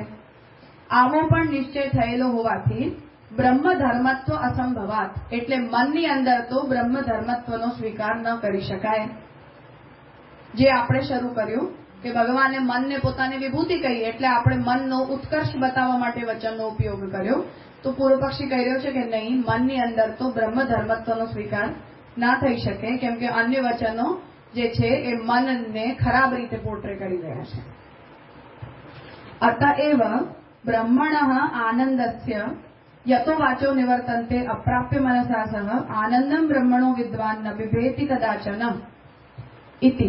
તો એના જ કારણે બ્રહ્મ જે છે એ મનોધર્મ, બ્રહ્મ કોઈ પણ રીતે મનના ધર્મભૂત બની નથી શકતા, પણ બ્રહ્મ તો આનંદ ધર્મભૂત જ હોય છે.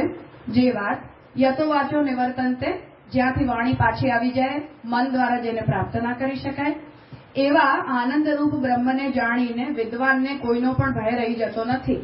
આ શ્રુતિ વચન યદ મનસા ન મનુતે યેન આહુહુ મનોમતમ તદેવ બ્રહ્મ ન ઇદમ યદ ઇદમ ઉપાસતે. ને બીજી કેનોપનિષદ એવું કહી રહ્યું છે કે મન દ્વારા જેનું મનન કરી નથી શકાતું એવું મનને સમજવું જોઈએ. એટલે મનનું કેવું સ્વરૂપ સમજવું જોઈએ કે જે બ્રહ્મનું મનન કરવા માટે સમર્થ બનતો નથી. એ જ બ્રહ્મ છે કે જેનું મન દ્વારા મનન ના કરી શકાય. એટલે તમે મન દ્વારા જેની ઉપાસના કરો છો એ વસ્તુતઃ બ્રહ્મની ઉપાસના છે જ નહીં, એવું પણ કેનોપનિષદ કહી રહ્યું છે.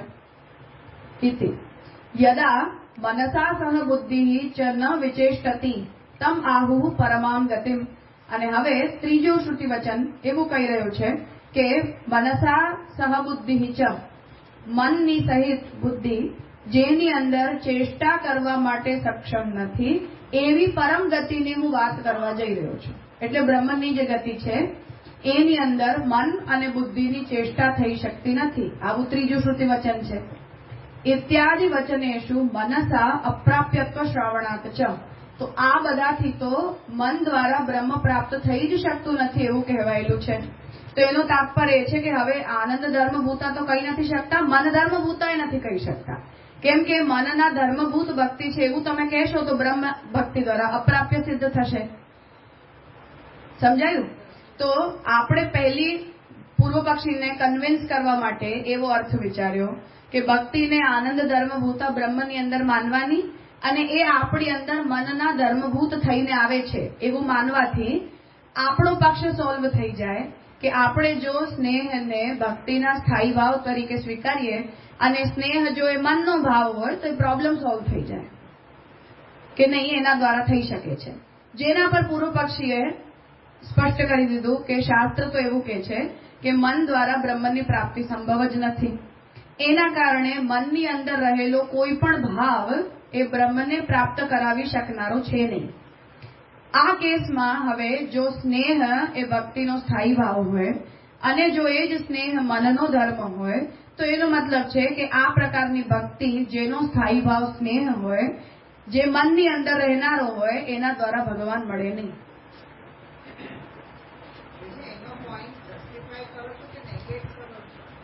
જસ્ટિફાઈ કર્યો ને. ધર્મ રૂપ જ વાત કહી રહ્યા છીએ તો આપણે તો ના પાડીએ છીએ. પૂર્વ પક્ષીએ પહેલી આપત્તિ એના ઉપર ઉપસ્થિત કરી કે બ્રહ્મ આનંદ ધર્મભૂત છે, આવું તમારે ના કહેવું જોઈએ. એક મિનિટ. તો આનંદ ધર્મભૂત છે આ આપણો સ્ટેન્ડ છે, મનોધર્મભૂત છે આપણો સ્ટેન્ડ છે નહીં. આનંદ ધર્મભૂત છે એ આપણો સ્ટેન્ડ છે. પૂર્વ પક્ષીએ આપણને એવું સમજાવ્યું કે તમે જ્યારે સ્નેહને ભક્તિ રસના સ્થાયી ભાવ તરીકે કહી રહ્યા છો તો એ સ્નેહનો ભાવ તો મનનિષ્ઠ હોય છે. મનનિષ્ઠ હોવાને કારણે ભક્તિ મનનો ધર્મ છે, આવું પૂર્વ પક્ષી કહી રહ્યો છે. એના ઉપર પૂર્વ પક્ષી સ્વયં એ વાતને કહી રહ્યો છે કે પણ આને તમે મનનો પણ ધર્મ એટલે નથી કહી શકતા કેમ કે મન દ્વારા તો બ્રહ્મ પ્રાપ્ય હોતો નથી. આ સિદ્ધાંત છે, નથી કરી રહ્યો. એક મિનિટ. એનો મતલબ એ થયો કે હવે આપણે ભક્તિ જે છે એને સ્નેહથી સ્થાયી ભાવના રૂપમાં ના બોલી શકો. તમે આનંદ ધર્મભૂત ભક્તિ છે, આને સિદ્ધ કરવા માટે હવે તમારે એના સ્થાયી ભાવ તરીકે ભક્તિનું એસ્ટાબ્લિશમેન્ટ આપણા શરીરના જે કોઈ પણ ઉપકરણની અંદર તમને કહેવું હોય એને તમારે હવે કોઈક બીજી રીતે એક્સપ્લેન કરવાનું રહ્યું.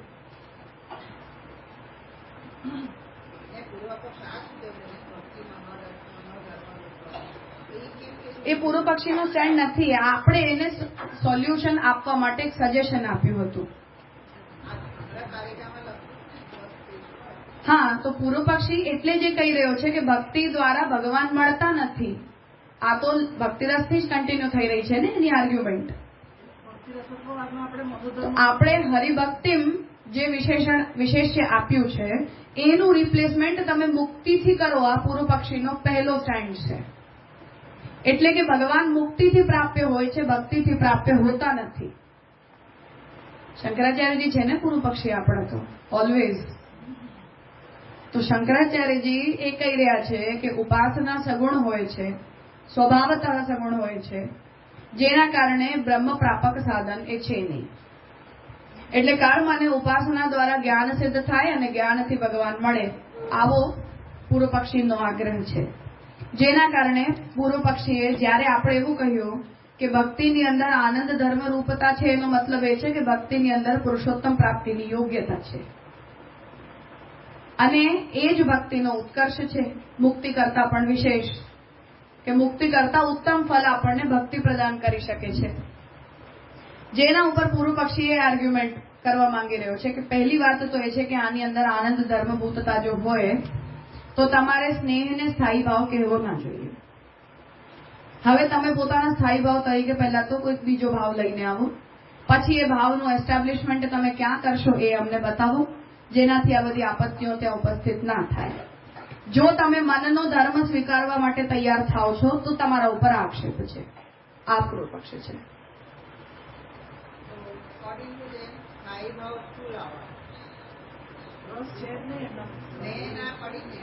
તો સ્થાયી ભાવ છે જ નહીં. આ સિદ્ધ કરો તો રસરૂપતા નેગેટ થાય. આ તો પૂર્વ પક્ષીને જોઈએ છે.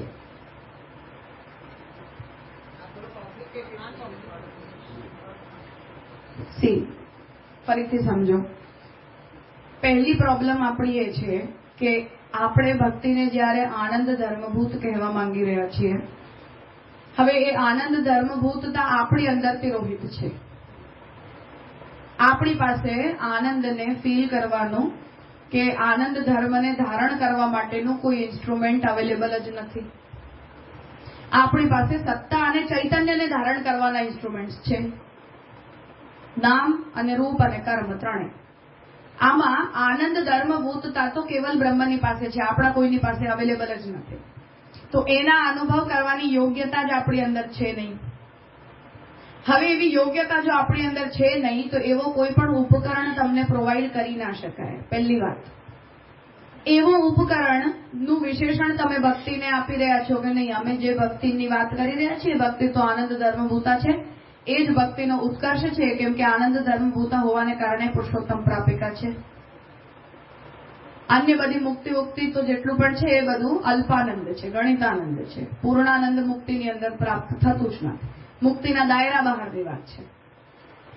આવું કહીને આપણે ભક્તિનો ઉત્કર્ષ માર્ગ બતાવવા માંગી રહ્યા છે, મુક્તિ કરતા વધારે.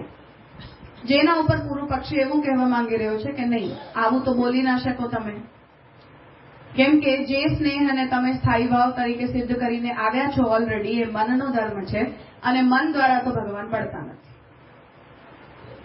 એટલે તમે એ સ્નેહને મનનો ધર્મ કયો એમાં પણ પ્રોબ્લેમ નથી, સ્નેહ ભક્તિનો ધર્મ છે એવું પણ માનવામાં અમને પ્રોબ્લેમ નથી, પણ એ પછી પુરુષોત્તમ પ્રાપિકા છે એવું નહીં કહેવાનું.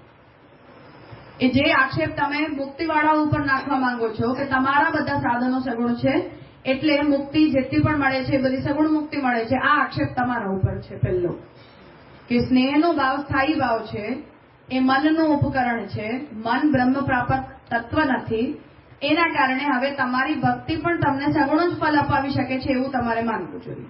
પછી અમે મુક્તિની વાત કરશું, આવું કહેવા માંગે છે. મનનો ધર્મ સ્વીકારવામાં પૂર્વ પક્ષીને કોઈ પ્રોબ્લેમ નથી, પ્રોબ્લેમ આપણને થાય છે. મનનો ધર્મ પૂર્વ પક્ષી કે છે સાચું જ કહી રહ્યો છે, કેમ કે ઉપાસના જયારે થાય છે ત્યારે જે કોઈ પણ ભગવાનના સગુણ રૂપ પ્રત્યે આપણને પ્રેમ હોય તો મનના ધર્મથી જ જન્ય છે. શંકરાચાર્યજી તો એટલે જ ઉપાસનાને સગુણ માની જ રહ્યા છે ઓલરેડી. એને સગુણ માનવામાં સમસ્યા આપણને છે, એમને નથી. એટલે મનોધર્મ કહેવાથી આપણને પ્રોબ્લેમ થવાની છે. એ તો પોતાની જગ્યા ઉપર બરાબર જ બોલી રહ્યો છે કે આ મનનો ધર્મ છે એટલે એની સગુણતા છે. થયું? તો પૂર્વ પક્ષીની સંગ્રહકારિકામાં જ્યારે એ ઓપ્શન અપાઈ રહ્યું છે કે એની આનંદ ધર્મભૂતતા નથી પણ મનોધર્મભૂતતા છે, એ પૂર્વ પક્ષી તરફથી રાઈટ સ્ટેન્ડ છે. પણ એ માનવાથી આપણે ભક્તિને પુરુષોત્તમ પ્રાપિકા નહીં કહી શકીએ, એ આપણી સાથે પ્રોબ્લેમ થશે. જેને પૂર્વ પક્ષી આપણને બતાવી રહ્યો છે કે તમે જો મનનો ધર્મ છે ભક્તિ એવું જો તમે માની લેશો તો તમને જ સમસ્યા થશે, કેમ કે શ્રુતિ વચનો પ્રમાણે મન દ્વારા ભગવાન પ્રાપ્ત કરી શકાવા યોગ્ય તો છે નહીં, તો તમને જ ભગવાન નહીં મળે ભક્તિ દ્વારા. એટલે ભક્તિથી ભગવાન મળે છે આ સિદ્ધાંતમાં તમારે ઓલ્ટરેશન કરવાની જરૂર પડશે. મુક્તિથી ભગવાન મળે છે આ વાતને કહેવામાં અમને તો કોઈ પ્રોબ્લેમ થવાની જ નથી કોઈ દિવસ. એ છે અહીંયા રાજા આ મનોધર્મનું તો બધું આપણને અસત્વવાદમાં આવી ગયું, એની સાથે કનેક્ટ કર્યા વગર નહીં ખ્યાલ આવે.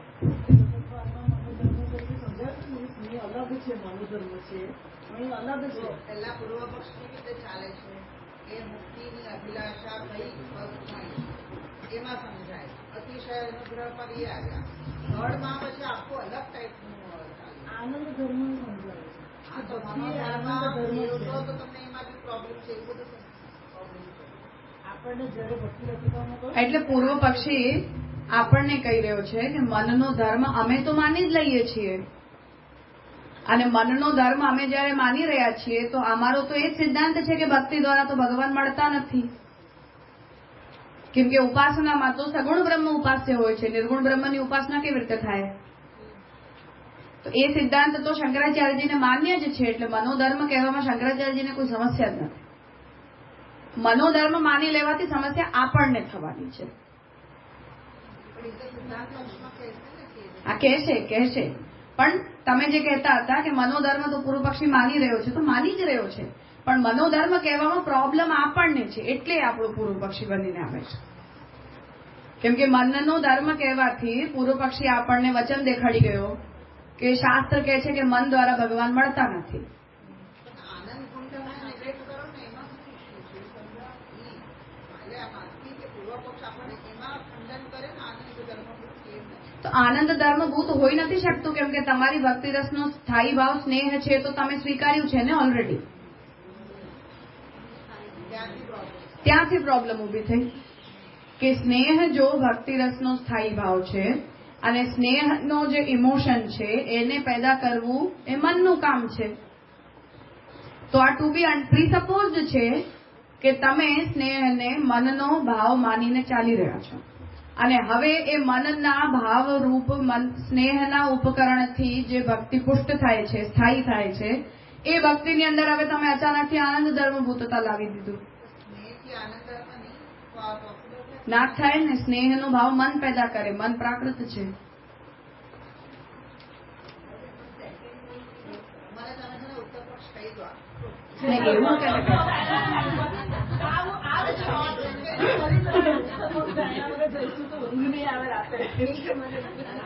જો તાત્પર્ય એ છે આનંદ ધર્મભૂત જો તમે એને માનો છો તો એનો અર્થ એ થશે કે અપ્રાકૃત જીવનો એમાં અધિકાર સિદ્ધ થશે. અપ્રાકૃત અવસ્થામાં દૈવી જીવનો. કેમ કે પ્રાકૃત અવસ્થામાં કોઈ પણ આનંદ ધર્મભૂત પદાર્થને કન્સીવ કરવાની યોગ્યતા જ તમારામાં છે નહીં. તો જેમ મેં એટલે સવારે કહ્યું મુક્તોપસૃપ્ય પૂર્ણાત્મા મુક્તાનામ રતિવર્ધન, એ રીતે તો મહાપ્રભુજી ભગવાનને કહી રહ્યા છે. અણુભાષ્યમાં પણ હવે તૃતીયાધ્યાયની અંદર આખું અધિકરણ આવશે કે બ્રહ્મ કેવલ મુક્તો દ્વારા પ્રાપ્ત થઈ શકવા યોગ્ય છે. એટલે જીવન મુક્તિને કેવી રીતે ત્યાં કન્સિડર કરવાની એમાં શંકરાચાર્ય પૂર્વ પક્ષી બનીને આવી જ રહ્યા છે કે કરશું ત્યારે પણ આ વિષય ચાલશે એમાં. હમણાં આપણે કહ્યું ને કે પ્રાકૃતિક આનંદ નહીં. હા, તો આપણા સંપ્રદાયમાં શું છે તો પછી? તો આપણે એટલે જ તો મહાપ્રભુજીએ જેમ એવું કહ્યું કે વ્યાપકતા વગેરેના ધર્મો જેમ આપણી અંદર આગંતુક હોય છે એવી રીતે આગંતુક ધર્મો ભગવાન ભગવત કૃપાથી આપણને પ્રોવાઈડ કરી રહ્યા છે. મારામાં તો ભક્તિ કરવાની યોગ્યતા છે જ નહીં. આ તો આપણો પણ સિદ્ધાંત છે. નથી યોગ્યતા પણ થોડી આઈ તો કરે છે. વર્ણૈક લભ્ય કહી રહ્યા છીએ કે નહીં પછી આપણે એને આનંદ ધર્મથી એક્સેપ્ટ કરી શકશે. નહીં. પ્રોબ્લેમ એ જ છે કે અનુગ્રહિક લભ્ય છે ભક્તિ, પુરુષાર્થ નથી ભક્તિ. આવું આપણે એટલે જ તો કહી રહ્યા છીએ કેમ કે આપણે એને પ્રાકૃત ધર્મ નથી કહેવા માંગતા. આપણી પાસે જેટલા પણ ઇન્સ્ટ્રુમેન્ટ્સ છે એ પ્રાકૃત મેથડ્સને કન્સીવ કરવા માટે લાયક છે. આપણી પાસે કોઈ પણ અપ્રાકૃત પ્રક્રિયાને કન્સીવ કરવાનું ઇન્સ્ટ્રુમેન્ટ અવેલેબલ જ નથી. તો પરબ્રહ્મને ધારણ કરવાની યોગ્યતા પ્રાકૃત બુદ્ધિમાં કેવી રીતે આવે? ન જ આવે. એ કન્સેપ્ટ જ પ્રાકૃત બુદ્ધિ ગ્રહણ ના કરી શકે. કેમ કે સજાતીય હોવાને કારણે પ્રાકૃત બુદ્ધિ પ્રાકૃત ઓબ્જેક્ટને ગ્રહણ કરે, અપ્રાકૃત બુદ્ધિ અપ્રાકૃત ઓબ્જેક્ટને ગ્રહણ કરે. આ તો જનરલ વ્યવસ્થા છે. જેના કારણે આપણે એવું કહીએ છીએ કે માનો મને આજે ભગવાનના દર્શન કરવા છે તો ભગવાનને અર્જુનને એક અલગ નેત્રો આપવા પડ્યા કે ના આપવા પડ્યા? તો ત્યાં ભગવાને કહ્યું કે એ રૂપને તું આ પોતાના પ્રાકૃત નેત્રોથી જોઈ જ નહીં શકે. તો એ ઉપકરણની અયોગ્યતા છે ને. તો ભગવાનને એને બીજા નેત્રો આપવા પડ્યા પોતાનું સ્વરૂપ બતાવવા માટે. એવી રીતે જો ભક્તિને તમે આનંદ ધર્મભૂત કહી રહ્યા છો તો એ આનંદને કન્સીવ કરવાનું ઇન્સ્ટ્રુમેન્ટ તો તમારી પાસે હોવું જોઈએ ને. પહેલા ઇન્સ્ટ્રુમેન્ટ તમારી પાસે બધા પ્રાકૃત છે. તો યા તો ભક્તિ આનંદ ધર્મભૂત નથી એવું તમે માનો અને એની અંદર કોઈ પ્રકારનો પ્રાકૃત ધર્મ માનો જેનાથી ભક્તિ સગુણ થઈ જાય છે. એ પાછી આપણને એવા પ્રોબ્લેમ થઈ જાય છે. આ રીતે પૂર્વ પક્ષ કરે ને તો હજી સમજાય. હા, તો આ જ પૂર્વ પક્ષ છે. આપણે આનંદ પર જોક જ ના કર્યા ને સીધો ઓલા પર કર્યા ને મનોધર્મ પર. એટલે આનંદ ધર્મભૂતતા એમાં નથી પણ મનોધર્મભૂતતા છે આવો પૂર્વ પક્ષીએ નિર્ણય કરી લીધો છે ઓલરેડી. અને એ પોતાના નિર્ણયને જસ્ટિફાઈ કરી રહ્યો છે કે એટલે હું આને મનોધર્મભૂત કહી રહ્યો છું અને એટલે જ આની અંદર હું આનંદ ધર્મભૂતતાનો નિષેધ માનવા માંગી રહ્યો છું. એટલે તમે પણ એની આનંદ ધર્મભૂતતાને ન માનો આવું પૂર્વ પક્ષી નિર્ણય આપી રહ્યો છે પોતાના તરફ. સમજી ગયું. હવે મનોધર્મને જેટલું એક્સપ્લેન કર્યું ને એટલું આનંદ ધર્મને કેન્સલ કરવાનું એક્સપ્લેન કરતું હોત તો રસત્વમાં કરી એને એક્સપ્લેન કરવાની જરૂર એટલે નથી પડતી કેમ કે પૂર્વ પક્ષી ડિસિઝન લઈને બેઠેલો છે. પૂર્વ પક્ષી આપણને પૂછવા નથી આવી રહ્યો કે આને હું આનંદ ધર્મ કહું કે મનોધર્મ કહું. પૂર્વ પક્ષીએ ડિસિઝન આપ્યું છે કે મનનો જ ધર્મ છે એટલે એને એક્સપ્લેન કરી રહ્યો છે. સમજાવી ઓછું છે જે સપોઝ ટીકામાં હા, હું સમજી ગઈ તમારો પોઈન્ટ. કરે છે કહ્યું હોત ને તો અમારા જેવા સમજી શકે કે કેમ નહીં ને કેમ મનોધર્મ જસ્ટિફાઈ કરે છે તો ઇટ બી ઇઝીયર. હા, એ તમે શ્યામ કાકાજીને વિનંતી કરી લેજો. આના પર તો 4-5 પેજ કરે. ના પણ કહેજો કે અમને આની અંદર આવું ના સમજાયું. એમાં શું થઈ ગયું? તો ખુશ થશે કે આપણે એની અંદર અક્કલ ચલાવી થોડી. હા.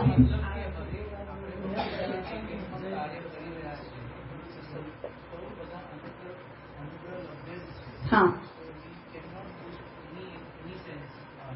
ના તો એ જ પ્રોબ્લેમ ત્યારે પણ થાય છે જ્યારે આપણે ભક્તિને પંચમ પુરુષાર્થ બોલીએ છીએ.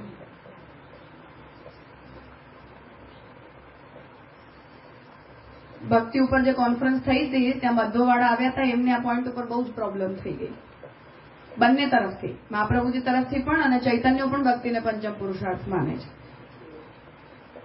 તો એણે જ કહ્યું કે તમે ભક્તિથી મુક્તિ તો માનતા નથી કે ભક્તિથી અમને મોક્ષ જોઈતો નથી, તો પછી ભક્તિ માટે પુરુષાર્થ શબ્દનો યુઝ જ અનજસ્ટિફાઈડ છે. એને પંચમ પુરુષાર્થ કહેવાની કોઈ જરૂર જ નથી. અને યા તો પછી જો પુરુષાર્થ કહી રહ્યા છો તો તમારે ભક્તિથી મુક્તિ જ ફલ છે એવું માનવું જોઈએ.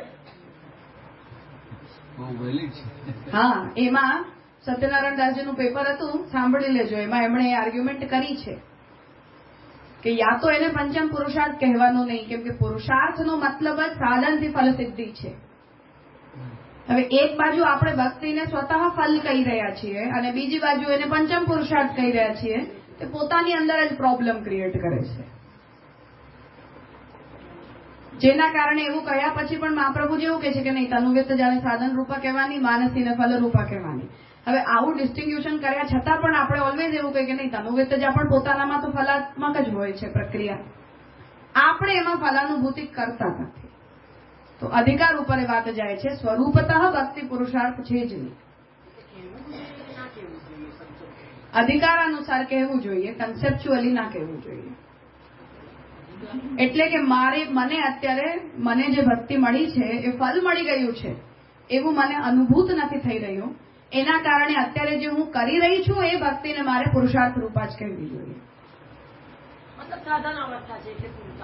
તો મને એ પુરુષાર્થ રૂપા લાગે છે એટલે હું એને પુરુષાર્થનું નામ આપી રહી છું. વસ્તુતઃ ભક્તિ પુરુષાર્થ નથી, ભક્તિ ફલ છે. આપણા બંનેના સિદ્ધાંતોમાં, ચૈતન્યમાં પણ અને આપણામાં પણ.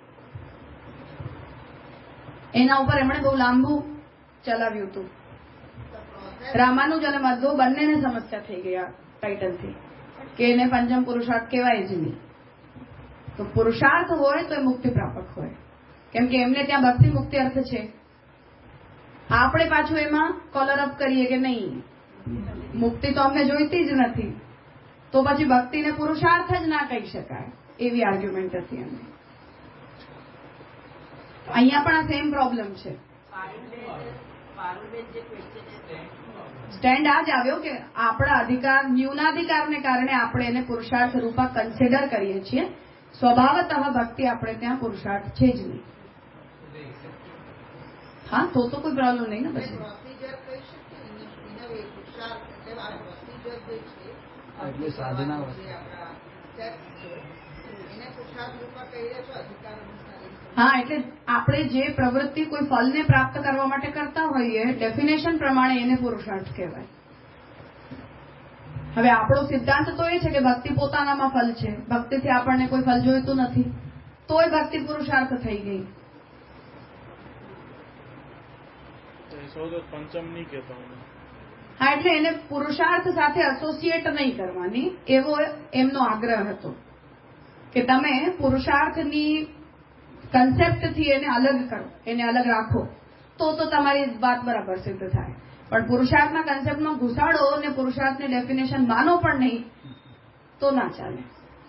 એવું ના કરી શકાય કે અમે ફલાનુભૂતિ ના ઓલા ઉપર આને દૂર રાખીએ છીએ, એવું એમને કન્વિન્સ ના કરાવી શકીએ? ન જ કરાવી શકાય ને. તમે પુરુષાર્થની ડેફિનેશનની અંદર ઓલ્ટરેશન પોતાની મરજી પ્રમાણે કેવી રીતે કરી શકો? પુરુષાર્થ શબ્દનો જે મતલબ છે એ તો એ જ છે, તમે જે માનતા હો. અલગ શું કહેતા? હા, પંચમની સ્વતંત્ર સ્વતંત્ર પુરુષાર્થ કેવું જોઈએ તો એમને પ્રોબ્લેમ નથી ને? તો નથી. તો એ ખોટા બી તો નથી ને? નથી જ. તો હું એ જ તો કહી રહી છું કે એ પણ નથી ખોટા ને આપણે પણ નથી ખોટા. આપણને ખાલી આપણી વાતને એ રીતે કહેતા આવડવું જોઈએ કે અમે આ સંદર્ભમાં ભક્તિને પુરુષાર્થ કહી રહ્યા છીએ. સ્વતંત્ર પાર્વતીબેન, તમે એવું કેમ કહો છો કે આનંદ ધર્મ પર અહીંયા આગળ ભાર ના મૂકવામાં આવ્યો અને સ્નેહ પર ભાર, મન પર ભાર મૂકવામાં આવ્યો? પણ જે અહીંયા જે પુરુષોત્તમજીની ટીકા છે એમાં તો એવું કહ્યું કે સ્નેહ રૂપમાં સ્વીકારાયેલી છે ને ભક્તિ, તો પછી સ્નેહ પર જ ભાર મૂકવામાં આવે. તમે હું શું સમજી કહું છું, જયારે અમને સેકન્ડ તારીખામાં ભક્તિ મનોધર્મ રૂપા એમ કહ્યું ને, એ જ પુરુષોત્તમજીએ સમજાવી દીધું કે કેવી રીતે પૂર્વ પક્ષ આવ્યું. પણ આનંદ ધર્મરૂપ કેમ નથી ને એની ઉપર કોઈએ ટિપ્પણી ન કરી, ન જે ના પુરુષોત્તમજીએ. ખાલી આ મનોધર્મ કેમ છે એમાં એ લોકો વધારે આપણને સમજણ કર્યું. આનંદ ધર્મરૂપ કેમ નથી એ પણ કહ્યું હોત ને પૂર્વ પક્ષના એંગલથી, તો આપણને સમજવામાં મને ઈઝી પડે એવું કહ્યું. અન્ડરસ્ટુડ. એમાં આ જ આખું 5 પાના એ જ છે. ત્યારે તો આની વાત પણ આના કન્ટિન્યુટીમાં આ ગ્રંથ ભલે હું એમ કહું છું એક્સપ્લેનેશનમાં એમ્ફસાઇઝ આનંદ ધર્મરૂપની કોઈ વાત જ ન કરી. મુક્તિ પેલા કઈ મુક્તિના માટે અભિલાષા નથી તો કહ્યું ને કે મુક્તિ માટે કેમ નથી કહ્યું કે નહીં આપણને અનુગ્રહમાં તમને અતિશય કહ્યું કે નહીં. પણ આ રાજાએ સમજાવ્યું ને કે શું કે દૂર નિરસ્તમ આનંદ ધર્મ કોણ, એટલે એનું એમને રાજાએ શું લખાયું કે એ સ્નેહ તો મનોધર્મ છે, તેથી તેમાં આનંદ ધર્મત્વનો સ્વીકાર નહીં કરી શકાય. કેમ કે મનોધર્મ છે એટલે અહીંયા આનંદ ધર્મને તમારે નહીં કરી શકાય, તો પછી એના ઉપર પૂર્વ પક્ષી તરીકે ચામુંડા કેવી રીતે એના પર ભાર મૂકી શકે? હમણાં જવાબ આપ્યો ને મને જ આધારમાં પ્રાકૃતથી નહીં આપણે એક્સેપ્ટ કરી શકીએ એટલે એ લોકો ના પાડે છે એવું કહ્યું. હા, એટલે પ્રાકૃત ધર્મ કેમ છે? કેમ કે મન પ્રાકૃત છે તો એનો ધર્મ પ્રાકૃત છે. તો આનંદ પૂર્વ પક્ષી આપણા ઉપર એ આક્ષેપ કરે છે કે સ્નેહ ભક્તિનો સ્થાયી ભાવ છે એવું અમે કહ્યું કે તમે કહ્યું? આપણે કીધું. તેમાંથી જ આનંદને કાઢી તો ત્યાંથી તમે પોતે જ તો એ વાતને બોલીને આવી ગયા ને ઓલરેડી, એવું પૂર્વ પક્ષી કહે છે. સમજવા માંગુ છું કેમ આનંદ ધર્મરૂપ નથી આપણે કહ્યું આમાં નથી કહ્યું. ને આમાં જે વાતને કહી ને કે મનોધર્મ વત્વાત, સ્નેહ જે છે એ મનનો ધર્મ છે, આ વાતમાં એ અન્ડરસ્ટુડ છે કે સ્નેહને ભક્તિ રસના સ્થાયી ભાવ તરીકે આપણે માનવાનો આગ્રહ રાખ્યો છે, એ લોકોએ નથી રાખ્યો. આપણો જ નિયમ છે આ કે સ્નેહ ભક્તિ રસનો સ્થાયી ભાવ છે. હા હા, તો પૂર્વ પક્ષી આપણને એવું કહી રહ્યો છે કે સ્નેહને તમે જ ભક્તિ રસના સ્થાયી ભાવ તરીકે સ્વીકાર્યો છે, અને આ વાતને સ્વીકારવામાં તો કોઈ આપત્તિ હોવી ના જોઈએ કે સ્નેહ મનનો ધર્મ છે. સ્નેહ મનનો ધર્મ છે ચોક્કસ વાત છે, પણ આલંબનથી એ બદલાઈ જાય છે, એવો સ્ટેન્ડ આપણે ભક્તિ રસમાં લીધો હતો. આપણો આલંબન ભગવાન છે. હા, તો એના જ કારણે મેં એ વાતને કહી હતી સવારે પણ હું જે કહેતી હતી કે આપણી પાસે એ નથી કેપેસિટી, એટલે આગંતુક ધર્મતયા આપણને પ્રોવાઈડ કરવામાં આવે છે. તો જેન્યુઇનલી આપણી કેપેસિટી નથી એ સિદ્ધાંત તો જેમ એ લોકો કહી રહ્યા છે એમ આપણે પણ માની જ રહ્યા છીએ કે મારી અંદર તો નિર્ગુણ સ્નેહ કરવાની યોગ્યતા નથી જ, કેમ કે મારું ઉપકરણ જ સગુણ છે, તો કેવી રીતે નિર્ગુણ કરીએ? તો તમે જ જે છે એ અમને એ પ્રકારની નિર્ગુણ ભક્તિ કરવાની યોગ્યતા પ્રોવાઈડ કરો તો અમે કરી શકશું, એવું જ આપણે પણ માનીએ છીએ. તો ભગવાન આપણું આલંબન બને છે એટલે ભગવાનના બલથી આપણો સ્નેહ નિર્ગુણ બને છે, આપણા સામર્થ્યથી આપણો સ્નેહ નિર્ગુણ બનતો જ નથી, એવું તો આપણે પણ માની જ રહ્યા છીએ. આપણે ફર્સ્ટ સ્ટેપ પર મૂકી દીધું છે કે આપણે હા હા, તો પૂર્વ પક્ષી જે છે એ આગંતુકના કન્સેપ્ટને નથી અત્યારે ધ્યાનમાં લઈ રહ્યો, એટલે આપણને ઉપર આક્ષેપ કરી રહ્યો છે કે સ્નેહને તમે જ તો સ્વીકારી રહ્યા છો સ્થાયી ભાવ તરીકે. તો સ્થાયી ભાવ તરીકે જો તમે સ્વીકાર્યું તો તમે એની આનંદ ધર્મભૂતતા સ્વીકારી કે મનોધર્મભૂતતા સ્વીકારી? તો પૂર્વ પક્ષી મનોધર્મભૂતતાનો નિર્ણય આપે એની પહેલા સ્નેહને સ્થાયી રસ માની, સ્થાયી ભાવ માનીને આપણે એની મનોધર્મ રૂપતા ઓલરેડી સ્વીકારીને આવ્યા જ છીએ એવું પૂર્વ પક્ષી આપણને કહી રહ્યો છે. પકડીને અહીંયા આવ્યા. હા, તો એ એટલે સામું આપણને એવું કહી રહ્યો છે કે તમે પોતે જ તો પહેલા મનોધર્મ રૂપતા કહીને આવ્યા છો સ્નેહ સ્વીકારીને, તો હવે અચાનકથી તમે આનંદ ધર્મભૂતતા કહીને કેવી રીતે પોતાનું સ્ટેન્ડ બદલી શકો? એ પૂર્વ પક્ષી કહી રહ્યું છે. એટલે રસ એક્સેપ્ટ કર્યો આપણે, એમની પાસે કબૂલ આવ્યો ત્યારે આપણે મનોધર્મની ચર્ચા કરી હતી ને. સ્થાયી ભાવ જયારે આપણે સ્નેહને ભક્તિ રસનો સ્થાયી ભાવ માન્યો ત્યારે એટલે ઈ આપણને પાછું યાદ કરાવે છે.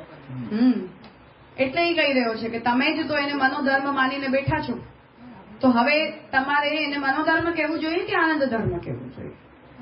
તો એ આપણા ઉપર આક્ષેપ છે કે તમે અચાનકથી પોતાનો સ્ટેન્ડ બદલ્યો છે.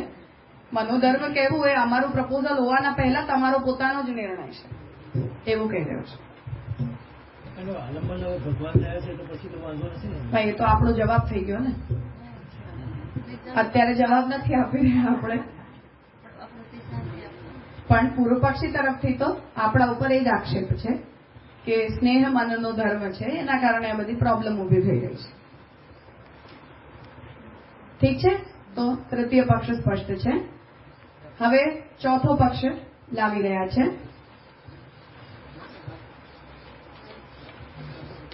તો ચોથો જે પક્ષ છે એ રસરૂપામ, આ પોઈન્ટ ઉપર હવે પૂર્વ પક્ષ આવી રહ્યો છે કે સ્યાદ મૂળમાં કહીએ કિંચ આનંદ પદેન સુખમ વા વિવક્ષિતમ બ્રહ્મ વા.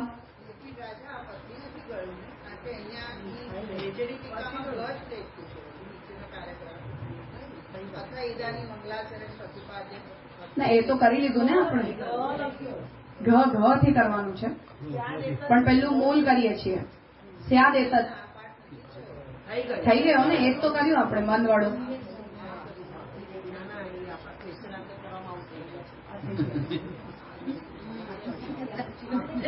થયું? તો હવે જે ચતુર્થ પક્ષ છે રસરૂપામ ભક્તિમ હરિભક્તિમ નવમી, એના ઉપર પુરુષોત્તમજીએ પૂર્વ પક્ષને સમજાવી રહ્યા છે. કિંચ આનંદ પદેન સુખમ વા વિવક્ષિતમ બ્રહ્મ વા, કે હવે જયારે તમે આનંદ ધર્મભૂતા આવું જે તમે વિશેષણ આપ્યું, માનો એને અત્યારે માનીને ચાલીએ તો આનંદ શબ્દથી તમારો મતલબ સુખ છે કે બ્રહ્મ છે? સુખ કયો તો પ્રોબ્લેમ નથી, બ્રહ્મ કયો તો પ્રોબ્લેમ છે. ઠીક છે, સુખ કયો તો ભલે ને હોય આનંદ. આનંદ શબ્દ સુખવાચી છે જ. સુખ કહેવાથી તો પરિચ્છિન્ન આનંદ એવો જેનો મતલબ થાય, એવું કહેવાથી તો કોઈ પ્રોબ્લેમ રેઝ થાય નહીં. તો આનંદ પદેન સુખમ વા વિવક્ષિતમ બ્રહ્મ વા, કે આનંદ ધર્મભૂતામ આવું જયારે તમે કહ્યું ત્યારે તમને આનંદ શબ્દથી સુખ અર્થ લેવું ઠીક પડે છે કે બ્રહ્મ અર્થ લેવું તમને યોગ્ય લાગે છે? વિવક્ષિતમ મતલબ કે તમારી વિવક્ષા શું છે, તમારો કોન્ટેક્સ્ટ શું છે? ઉભય થાપી, માનો બંને માની લઈએ કે સુખ પણ અને બ્રહ્મ પણ. તો સ્થાયી ભાવાત્મકત્વ ભાવાત રસરૂપત્વ હાનિ, તો સ્થાયી ભાવની નો અભાવ સિદ્ધ હોવાને કારણે તમારી ભક્તિ રસરૂપ રહી નહીં જાય. કિંચ, કેમ કે સમજાવે છે એને, બ્રહ્મ ધર્મત્વેન નિત્યત્વમ અવશ્યમ વાચ્યમ, કેમ કે બ્રહ્મ ધર્મત્વનો જો સ્વીકાર, આનંદ શબ્દનો મતલબ જો બ્રહ્મ એવું કરીએ તો આનંદ ધર્મભૂતા મતલબ બ્રહ્મ ધર્મભૂતા આવું જો આપણે કરી રહ્યા છીએ તો નિત્યત્વમ અવશ્યમ વાચ્યમ, તો એની નિત્યતા તમારે માનવી જોઈએ, કેમ કે બ્રહ્મ નિત્ય છે. તદપી ન યુજ્યતે તત્ કાદાચિત તત્વસ્ય પ્રત્યક્ષ સિદ્ધત્વાત, એ પણ તમારી નિત્યતા ભક્તિ રસની અનુભૂતિમાં સિદ્ધ થઈ નથી રહી, કેમ કે એ તો ભક્તિ ક્યારેક ક્યારેક પ્રકટ થઈ જાય છે એવું પ્રત્યક્ષ જ દેખાય છે. કે માનો 20 વર્ષ સુધી એની અંદર કોઈ ભક્તિ નથી, 21મા વર્ષે અચાનક એની અંદર ભક્તિ દેખાઈ, તો નિત્યતા તો સિદ્ધ થઈ નહીં. નિત્ય હોવાનો મતલબ કે ભક્તિ તમારી અંદર હંમેશા હોવી જોઈએ અને કોન્સ્ટન્ટ હોવી જોઈએ, કેમ કે એ બ્રહ્મ ધર્મભૂતા છે. આનંદ ધર્મભૂતા શબ્દનો મતલબ જો બ્રહ્મધર્મભૂતા એવું આપણે લઈ રહ્યા છીએ તો બ્રહ્મધર્મભૂત હોવાને કારણે એની નિત્યતા કમ્પલસરી છે અને ભક્તિની અંદર એવી નિત્યતા નથી દેખાતી, પ્રત્યક્ષ જ નથી દેખાતી. એના માટે પ્રમાણ વચન આપી રહ્યા છે. પુનશ્ચ ભૂયાદ ભગવતી અનંતે રતિ પ્રસંગ ચ તદાશ્રયેષુ ઇતિ પ્રાર્થના વાક્યાત ચ. તો ભાગવતજીની અંદર એવી વિનંતી ભગવાનને કરવામાં આવી રહી છે કે જ્યારે અમને આપની અંદર આશ્રય સિદ્ધ થશે ત્યારે ફરીથી ભગવાનની અંદર અમને અનંત રતિની સિદ્ધિ થશે. તો એનો મતલબ કે અત્યારે તમારામાં ભક્તિ છે નહીં, હવે ભક્તિ થશે એવું તમે માંગી રહ્યા છો. તો એની અનિત્યતા સિદ્ધ થઈ અને એની અનિત્યતા સિદ્ધ થતી હોવાને કારણે બ્રહ્મધર્મ ભૂતા ના કહી શકાય. અહીંયા જે સ્થાયી ભાવાત્મક અભાવાત તો એ આનંદ માટે કહી રહ્યા છે. સ્થાયી ભાવના અભાવ, સ્થાયી ભાવાત્મક અભાવાત. હા, સ્થાયી ભાવ આનંદ માટે કહી રહ્યા છે. આનંદ પદનો મતલબ જો આપણે બ્રહ્મ લઈ રહ્યા છીએ તો બ્રહ્મને લેવાથી એની અંદર નિત્યતા એક્સપેક્ટેડ છે, પણ એવી નિત્યતા દેખાતી નથી. એના કારણે એ સ્થાયી ન રહ્યું, અને સ્થાયી ન રહ્યું તો એની રસરૂપતા ક્યાં રહી પછી? સ્થાયી ભાવ જ તો કહેવાશે ને એને. મારામાં ભક્તિ હંમેશા દેખાવી જોઈએ, હંમેશા મારામાં ભક્તિ રહેવી જોઈએ. નવો જન્મ થયો, બચપનમાં તો ભક્તિના કોઈ ઠેકાણા છે નહીં આપણી અંદર. મોટા થઈ ગયા પછી પણ ભક્તિ કોઈ આપણી અંદર એવી દેખાઈ નથી રહી, ના આપણને પોતાને ફીલ થઈ રહી છે. તો ભક્તિ નિત્ય થઈ કે અનિત્ય થઈ? અનિત્ય થઈ. હવે જો એ અનિત્ય છે તો એ સ્થાયી નથી. સ્થાયી નથી તો પહેલી વાત કે રસ નથી, અને બીજી પ્રોબ્લેમ કે બ્રહ્મ ધર્મભૂત તો નથી જ. કેમ કે બ્રહ્મનો ધર્મ જો હોય તો એ નિત્ય જ હોવો જોઈએ. પ્રાર્થના કરીને માંગવી પડે, મતલબ ત્યાં પુનઃ શબ્દનો ઉપયોગ કર્યો કે નહીં એનાથી પકડે છે. બ્રહ્મ સાથે બેસી ગયું પણ સુખ સાથે કેવી રીતે? ટીકામાં કરીએ. એટલે આમાં તો કહ્યું ને ઉભય માંગ્યું. શ્યામકાકાજીની ટીકા સાથે કરી રહ્યા છે તો એમાં જ કરી લઈએ, હું એવું કહું છું. ઠીક છે. તો હવે અહીંયા ક્લોઝ એ છે કે આનંદ ધર્મભૂતા એવું કહીને આપણે રસરૂપા એવું પણ કહી રહ્યા છીએ. તો હવે જો આનંદ રૂપતા સિદ્ધ ન થાય તો રસરૂપતા સિદ્ધ થાય જ નહીં. પહેલી વાત, જેના પાછળ આપણે ભક્તિ રસત્વવાદમાં પડ્યા હતા કે અમે એને આનંદ ધર્મ રૂપા માનીએ છીએ એટલે જ અમે ભક્તિને રસ કહી રહ્યા છીએ. તો હવે તો તમારી આનંદ ધર્મ રૂપતા ઉપર જ ક્વેશ્ચન છે, એટલે રસરૂપતા ઉપર બાય ડિફોલ્ટ ક્વેશ્ચન છે. એને લાવી રહ્યા છે કે સ્યાદેતર નહીં આનંદ પદેન સાક્ષાત બ્રહ્મ અત્ર વિવક્ષિતમ કિંતુ સચ્ચિદાનંદસ્ય બ્રહ્મણો નવદા ભજનેન. કે અહીંયા આનંદ પદ દ્વારા સાક્ષાત બ્રહ્મ વિવક્ષિત નથી, પરંતુ સચ્ચિદાનંદ બ્રહ્મની નવદા ભક્તિ દ્વારા ભક્તાત્મની જાયમાનમ યત સુખમ.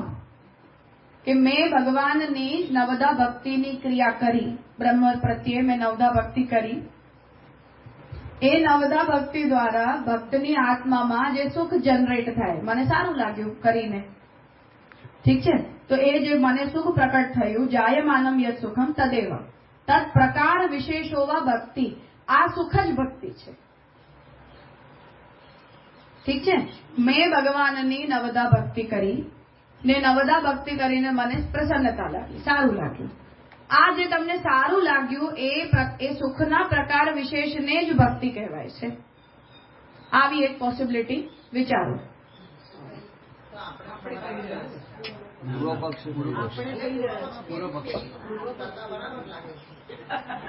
પછી અનિત્ય ધર્મ સિદ્ધ થશે ને.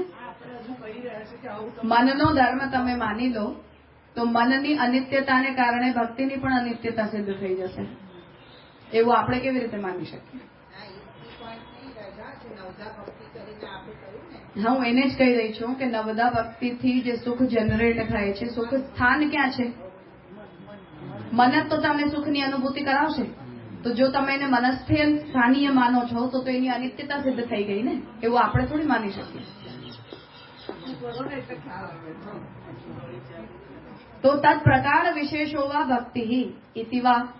તો હવે પૂર્વ પક્ષી આપણને કહી રહ્યો છે કે ભક્તિ શબ્દથી એક આવી પોસિબિલિટી વિચારીને જુઓ કે આપણે ભગવાન જે સચ્ચિદાનંદ બ્રહ્મ છે એની આપણે નવદા ભક્તિ દ્વારા ઉપાસના કરી, કંઈક ભજન કર્યું.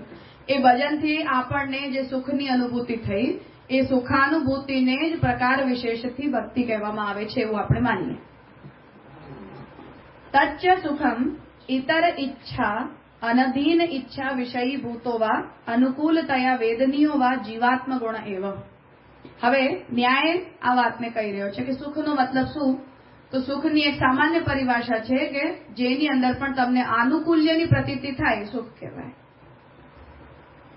તો સુખ શબ્દની સામાન્ય પરિભાષા ન્યાયના સિદ્ધાંત પ્રમાણે આનુકૂલ્યની પ્રતીતિ છે અને પ્રાતિકૂલ્યની પ્રતીતિ દુઃખ છે. જે કંઈ પણ મને અનુકૂળ લાગે એને હું સુખ માની લઉં, જે કંઈ પણ મને પ્રતિકૂળ લાગે એ મને દુઃખ લાગે, ભલે ને વસ્તુ સારી કેમ ન હોય. કરેલાનું જ્યુસ સારું કહેવાય, ચૈત્રમાં લીમડાનો રસ પીવો સારું કહેવાય, પણ એમાં આનુકૂલ્યની પ્રતીતિ નથી, પ્રતિકૂળતાની પ્રતીતિ છે. તો વસ્તુની અંદર ગુણ છે પણ મને પ્રતિકૂળ લાગવાને કારણે મને દુઃખ લાગે છે. તો સામાન્ય પરિભાષા સુખ દુઃખની ન્યાય આ રીતે કરે છે કે આનુકૂલ્ય અને પ્રાતિકૂલ્યની પ્રતીતિને સુખ દુઃખ કહેવાય. એને અહીંયા કહી રહ્યા છે કે તચ્ચ સુખમ. હવે સુખનો મતલબ શું થાય? ઇતર ઈચ્છા અનધીન ઈચ્છા વિષયીભૂતો વા અનુકૂલતયા વેદનીયો વા જીવાત્મ ગુણ એવ. હવે એ જે સુખ છે એનો મતલબ ઇતર ઈચ્છા અનધીન ઈચ્છા વિષયીભૂતો, કોઈ અન્યની ઈચ્છાને અધીન ન હોય પણ આપણી જ ઈચ્છાને અધીન હોય એવા વિષયમાં આપણને જે અનુકૂલતાની પ્રતીતિ થાય છે એ અનુકૂલતાની પ્રતીતિ રૂપ જીવાત્માના ગુણને સુખ કહેવાય છે. થયું ક્લિયર? તો તમને જે સુખ લાગે એ મને સુખ લાગે એવું જરૂરી નથી. એટલે આ વિશેષણ અહીંયા યુઝ કર્યું કે અન્યની ઈચ્છાથી અનધીન હોય, એનામાં ઉપર અધીન નથી. કેમ કે તમને કરેલાનું રસ ભાવી શકે છે પણ મને નથી ભાવતું, તો તમને સુખરૂપ લાગે છે પણ મને તો એ દુઃખરૂપ લાગે છે. તો સુખ દુઃખની જે પરિભાષા છે આનુકૂલ્ય કે પ્રાતિકૂલ્ય આ યુનિફોર્મ નથી બધા માટે, બધા પ્રત્યે અલગ અલગ છે. એટલે અન્યની ઈચ્છાથી અનધીન હોય પણ મારી ઈચ્છાને અધીન હોય અને મને જેની અંદર આનુકૂલ્યના વ્યાપારની પ્રતીતિ થતી હોય એ જ સુખ કહેવાય. એ જીવાત્માનો એક ગુણ છે. આ સુખ થયું. ઇતિ. હવે આને ભક્તિ ઉપર એપ્લિકેબલ કરો. ઠીક છે? સુખને પરિભાષિત કર્યું કે સુખને આ રીતે ડિફાઇન કરી જુઓ અને હવે આ સુખ ભક્તિ ઇક્વલ્સ ટુ સુખ આ ડેફિનેશન સેટ થાય છે કે નહીં એના ઉપર વિચાર કરીએ. યદિ ભક્તે રસરૂપતાપી અભિપ્રેતો ન સ્યાત. પણ આવું તો જ માની શકાય જો ભક્તિમાં તમે રસરૂપતાનો સ્વીકાર ન કરો.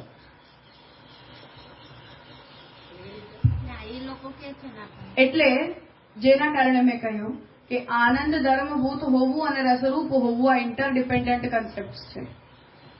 જે કંઈ પણ આનંદ ધર્મભૂત નથી એ રસરૂપ નથી આપણા સિદ્ધાંત પ્રમાણે, કેમ કે સ્થાયી નથી.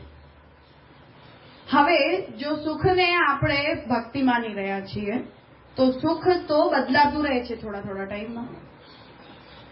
તો એની અંદર નિત્યતા રહી નહીં, સ્થાયીતા રહી નહીં. સ્થાયીતા રહી નહીં તો રસરૂપતા રહી નહીં. कुर्सी रखी दो.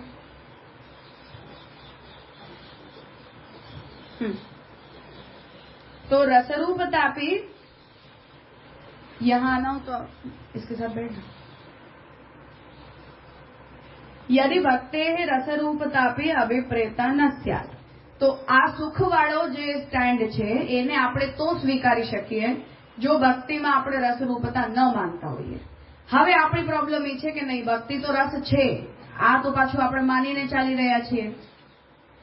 તો પછી આ આનંદ ધર્મભૂતતાને તમારે સિદ્ધ કરવી જ રહી, તો જ એની રસરૂપતા સિદ્ધ થાય. તો કહી રહ્યા છે રસસ્તુ અનિતર સાધારણ આત્મગુણ. હવે જે રસ છે એ રસ શું છે? તો અનિતર સાધારણ આત્મગુણ. હવે રસાનુભૂતિ પણ પાછી પર્ટિક્યુલર છે. મને જે રસનો અનુભવ થાય એ સામેવાળા વ્યક્તિને એ જ રીતે થતો હોય એવું પાછું જરૂરી નથી. તો રસ પણ આત્માનો ગુણ છે પણ અન્યથી ઇતર છે. એટલે દરેક વ્યક્તિની રસાનુભૂતિ પર્સનલ અનુભૂતિ છે. નહીં સર્વેશામ સુખાનામ રસરૂપત્વમિતિ, કેમ કે બધા જ પ્રકારના સુખ રસ હોય છે એવું નથી. રસ તો ગણેલા 9 છે, 10 છે, 11, 12 મેક્સિમમ. તો મને તો ટીવી જોવાથી પણ સુખ થઈ ગયું તો એને થોડી આપણે રસ કહીએ છીએ. ફરવા ગઈ તો મને સુખ થઈ ગયું એને થોડી આપણે રસ કહીએ છીએ. તો બધા સુખ રસ નથી હોતા. રસ તો પાછા સુખની અંદર કોઈ સિલેક્ટિવ પ્રકારના સુખોને આપણે રસ કહીએ છીએ. તો એના કારણે કહી રહ્યા છે કે નહીં સર્વેશામ સુખાનામ રસરૂપત્વ, બધા જ પ્રકારના સુખોની રસરૂપતા તો આપણે સ્વીકારી છે નહીં. કિંચ ભક્તે રસરૂપતાપી ન સંભવતી, હવે આનંદ ધર્મભૂતતા જો છે નહીં તો ભક્તિની અંદર પણ રસરૂપતા હોઈ ના શકે. એના ઉપર આપત્તિ લાવી રહ્યા છે કે રસશાસ્ત્રે તથા ઉપદેશાનુલંબાત. ફરી ભક્તિ રસની અંદર આપણે આર્ગ્યુમેન્ટ લઈને ચાલ્યા હતા કે ભક્તિ જે છે એનો રસશાસ્ત્રની અંદર રસ તરીકે ગણના કરવામાં આવી છે નહીં, એટલે હવે તમે ભક્તિને તો રસ માનો નહીં. અથ રસશાસ્ત્રે તથોપદેશાનુલંબેપી, આપણે એનો જવાબ શું આપ્યો કે ભલે રસશાસ્ત્રની અંદર ભક્તિને રસ ન કહેવાય હોય પણ ઉપનિષદી રસો વૈસહ રસગુમ લેવાયમ લબ્ધ્વા આનંદી ભવતી ઇતિ આનંદરૂપ બ્રહ્મણો રસત્વ શ્રાવણા તદ્ધર્મતયા આનંદ ધર્મતામ અભિદધમહે. પણ નહીં, એવું નહીં. ભલે રસશાસ્ત્રમાં ભક્તિને રસ ન માની હોય પણ ભગવાન રસરૂપ છે, એટલે બ્રહ્મ રસરૂપ છે, એટલે આનંદરૂપ જે બ્રહ્મ છે એની અંદર રસરૂપતા હોય છે. આવો શ્રુતિનો સિદ્ધાંત હોવાને કારણે જો બ્રહ્મ સાથે એસોસિએટેડ ભક્તિ હોય તો ભક્તિમાં પણ રસ છે એવું માનવું જોઈએ. હવે આ સ્થિતિમાં આનંદરૂપ બ્રહ્મણો રસત્વ શ્રાવણાત, આનંદરૂપ બ્રહ્મમાં રસત્વનું શ્રવણ થતું હોવાથી તદ્ધર્મતયા એટલે બ્રહ્મ ધર્મતયા. We're sorry, but some participants may be experiencing temporary audio issues. Our teams are working to resolve this as quickly as possible. તો ઇતિ આનંદરૂપ બ્રહ્મણો રસત્વ શ્રાવણાત, તો રસો વૈસહ આ શ્રુતિ વચનથી બ્રહ્મની જે આનંદરૂપ બ્રહ્મ છે એની અંદર તો રસરૂપતા સંભળાય છે. એટલે હવે આપણા માટે ચેલેન્જ એ છે કે તમે આનંદ ધર્મ રૂપતા સિદ્ધ કરો તો જ તમે રસરૂપતા માની શકો. એટલે સુખરૂપ ભક્તિ છે આ ડેફિનેશન તમારા માટે બચી નહીં. જરા પહેલા થોડી મૂછ ચાલુ છે કે જયારે આપણે નવધા ભક્તિની વાત આપણે કહી, હા, સુખ થાય છે તો એને ભક્તિ કહી પહેલા 3 લાઈનમાં. પછી આ આપણે સુખની ડેફિનેશન આપી બીજાની ઈચ્છાના અધીન નથી. હા, એમાં કઈ બેસે છે એ સુખ. તો આપણે ભક્તિને પાછું રસ પણ કહી રહ્યા છીએ. શ્યામગતાજી એ સમજાવવા માંગે છે કે પુરુષોત્તમજીએ આનંદ પદ દ્વારા સુખ અભિપ્રેત છે કે બ્રહ્મ અભિપ્રેત છે આ 2 ઓપ્શન આપ્યા. પણ નહીં, હું એ જ કહું છું કે પૂર્વ પક્ષમાં પુરુષોત્તમજીએ બંને ઓપ્શન રાખ્યા કે આનંદ શબ્દ દ્વારા તમને સુખ અર્થ વિવક્ષિત છે કે બ્રહ્મ અર્થ વિવક્ષિત છે. પછી પુરુષોત્તમજીએ જેનું વિવેચન કર્યું એમાં પહેલું એ કહ્યું કે ઉભયથાપી સ્થાયી ભાવાત્મકત્વવાત રસરૂપત્વ હાનિ. તો સુખની અંદર તો સ્થાયી ભાવ હોતો જ નથી કોઈ દિવસ, એટલે એનાથી તો રસરૂપતાની હાનિ થઈ જાય છે. હવે આપણી પાસે એક ઓપ્શન એ બચ્યું કે તમારે કમ્પલસરી હવે ભક્તિને બ્રહ્મરૂપા જ કહેવી પડશે. બ્રહ્મરૂપા કયો છો તો તમને આનંદ ધર્મરૂપા કહેવી જ પડશે. તો પહેલા પ્રોબ્લેમ આનંદ ધર્મભૂતતાની સિદ્ધ થશે, પ્રોબ્લેમ સોલ્વ થશે તો જ બ્રહ્મરૂપતા એની સિદ્ધ થઈ શકશે, ઇન્ટરડિપેન્ડન્ટ હોવાને કારણે. એટલે ચોથો પોઈન્ટ અને ત્રીજો પોઈન્ટ અને ચોથો પોઈન્ટ એ બંને એકબીજા ઉપર ઇન્ટરડિપેન્ડન્ટ છે.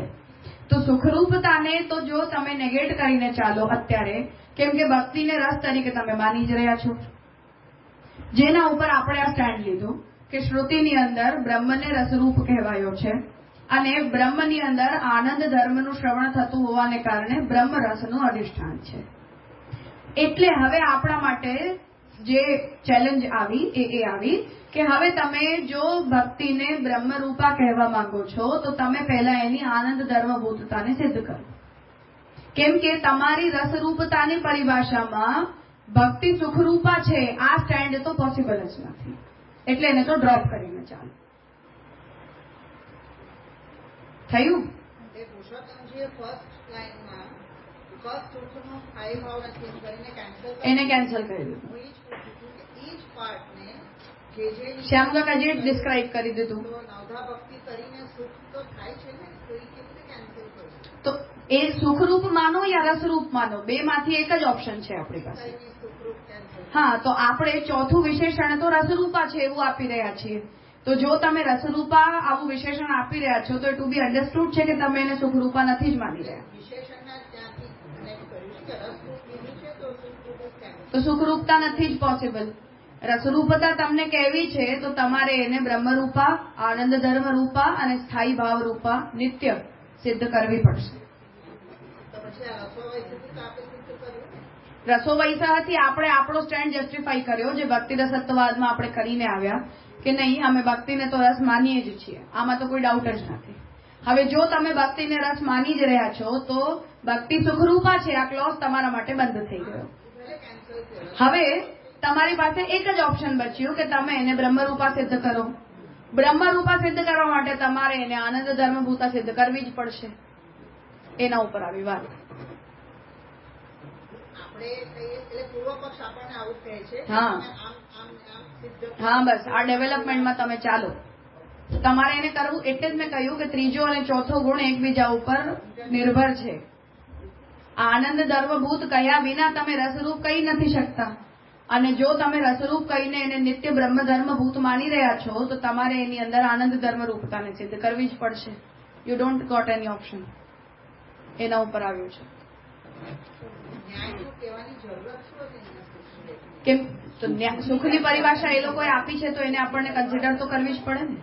યા તમે બનાવો સુખની પરિભાષા. આઈ મીન મહાપ્રભુજી બનાવે. પર્પઝ એ છે કે સુખની પરિભાષા આપવાથી સુખ એઝ અ કન્સેપ્ટ ક્લિયર થયો. હવે એક પરિભાષા વાળો સુખનો જે કન્સેપ્ટ છે એમાં રસરૂપા ભક્તિનો કન્સેપ્ટ તો સેટ નથી થતો. તો જ્યારે આપણે ભક્તિ સુખરૂપા નથી એવું જ્યારે આપણને સિદ્ધ કરવું છે તો કેમ નથી, એના માટે આપણને સુખની ડેફિનેશન તો કન્સિડર કરવી જ પડશે ને. એટલે એને આપણે લાવ્યા.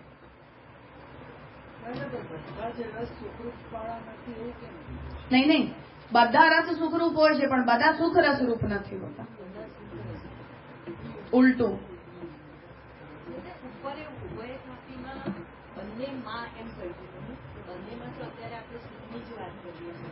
આ તો એને સમજાવી દીધું. હવે ઉભયથામાં બ્રહ્મરૂપા પણ કેમ નથી પોસિબલ એને પણ સમજાવશે.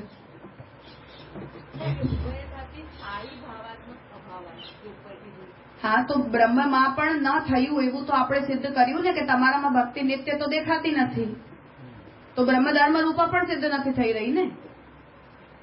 એને પુરુષોત્તમજીએ કહી દીધું. શ્યામકાકાજી હવે એના ઉપર આવી રહ્યા છે. મૂળમાં 1 લાઈન છે, એના ઉપર ટીકામાં 8 લાઈન છે. સો એ ડેવલપ થતા થતા જ આવશે. તો આપણે આ નિયમમાં સ્ટેન્ડ લઈને ચાલ્યા કે નહીં, ભક્તિને તો અમે રસ માની લીધો છે ઓલરેડી. એના ઉપર તો બધી આર્ગ્યુમેન્ટ અમે ઓલરેડી કરીને આવ્યા. હવે રસ માનીને જ ત્યારે તમે બેઠેલા છો તો રસ માનવાથી સુખ નહીં માની શકો, એટલે એક ઓપ્શન આપણી પાસે બંધ થઈ ગયો. બીજો ઓપ્શન હવે આપણી પાસે જે બચ્યો એ બચ્યો કે આપણે એને બ્રહ્મ રૂપા જ માનવી પડશે. હવે બ્રહ્મ રૂપા માનવી પડશે તો આનંદ ધર્મ રૂપા પણ માનવી જ પડશે. એના ઉપર હવે આવી રહ્યા છે કે આનંદ રૂપ બ્રહ્મણો રસત્વ શ્રાવણાત. આનંદ રૂપ જે બ્રહ્મ છે એનું જ રસત્વ શ્રુતિ કહી રહી છે. કેમ કે રસો વૈસહ એના પછી શું વચન આવી રહ્યું છે શ્રુતિમાં? રસમ એવ લબ્ધો આનંદી ભવતી. તો એનો મતલબ કે રસ અને આનંદ આ બંને એક જ કન્સેપ્ટ છે. આનંદ મળે તો રસ મળે. તો ત્રીજો અને ચોથો ગુણ થઈ ગયો ને ઇન્ટરડિપેન્ડન્ટ. એના ઉપર આવી રહ્યા છે કે ઇતિ ઉચ્યતે ચેત તદપી ન સાધુ. કે માનો તમે એ આર્ગ્યુ કરો કે અમે સુખ નથી કહેતા, અમે રસ કહીએ છીએ. રસ પણ માની લો તો પણ એ યોગ્ય નથી, કેમ કે તમારી આનંદ ધર્મ રૂપતા ઓલરેડી ક્વેશ્ચનેબલ ચાલી રહી છે અત્યારે. તો એને કહી રહ્યા છે કે ધર્મતયા આનંદ ધર્મતામ અભિદધમહે. બ્રહ્મને તમે રસ કહો છો એમાં કોઈ પ્રોબ્લેમ નથી, પણ એ બ્રહ્મ રસાત્મક છે કેમ કે આનંદ ધર્મભૂત છે. એના કારણે તમારું ભક્તિને બ્રહ્મધર્મ રૂપ કહેવું પણ યોગ્ય નથી. નિત્યતા નથી એ હિસાબથી. આનંદ ધર્મભૂતતા નથી. આનંદ ધર્મભૂતતા નથી તો નિત્યતા નથી. અભિદત્તમાં હે એટલે એવું સમજાય છે. ઇતિ ઉચ્યતે ચેત તદપી ન સાધુ, કે તમે એવું કહી દો કે નહીં અમે તો બ્રહ્મરૂપ માનીએ છીએ ભક્તિને, તો કે છે કે એ પણ ઠીક નથી. દેશ કાલ સ્વરૂપતઃ સર્વથા અવચ્છેદ રહિતસ્ય બ્રહ્મણો ધર્મરૂપત્વૈ ભક્તિ ભાવેનાપી તથૈવ ભવિતવ્યમ. તો એ કહી રહ્યા છે કે એવું પણ કહેવું ઠીક નથી કે ભક્તિ બ્રહ્મરૂપા છે, બ્રહ્મ ધર્મભૂતા છે. કેમ કે દેશ કાલ અને સ્વરૂપથી સર્વથા પૂરી રીતે અવચ્છેદ રહિત જે બ્રહ્મ છે, જે બ્રહ્મ ઉપર દેશ કાલ અને સ્વરૂપનો કોઈ સીમા રહેતી નથી, એવા અવચ્છેદ રહિત બ્રહ્મ હોવાને કારણે, એટલે બ્રહ્મનો જે ધર્મ છે એ દેશ કાલ અને સ્વરૂપથી અપરિચ્છિન્ન હોવું એ બ્રહ્મનો ધર્મ છે, બ્રહ્મનો ગુણ છે. એના જ કારણે બૃહત્વાતિથી બ્રહ્મત્વાત કહીને આપણે બ્રહ્મને પરિભાષિત કરીએ છીએ. તો બ્રહ્મણો ધર્મરૂપત્વે ભક્તિ ભાવે નાપી, પણ ભક્તિની અંદર તો દેશ કાલ અને સ્વરૂપનો અપરિચ્છિન્નત્વ દેખાતું નથી. એટલે તમે ભક્તિ બ્રહ્મ ભાવરૂપા છે આવું કહી શકતા નથી. તો તથૈવ ભવિતવ્યમ સતુ. હવે કેમ એવી નથી કે દેશકાલ સ્વરૂપથી અપરિચ્છિન્ન ભક્તિ નથી, એને સિદ્ધ કરવા માટે વચન આપી રહ્યા છે કે સતુ સત્સંગ ગુરુપદેશાદિતઃ પૂર્વમ ભગવતી ભક્તિભાવો નાસીત, કે જ્યાં સુધી આપણને સત્સંગ નતો મળ્યો, જ્યાં સુધી આપણને ગુરુ દ્વારા ઉપદેશ પ્રાપ્ત નતો થયો, ત્યાં સુધી તો આપણી અંદર ભક્તિ હતી જ નહીં. તો એનો પ્રાગભાવ સિદ્ધ થયો કે ના થયો? નિત્યતા નથી સિદ્ધ થતી.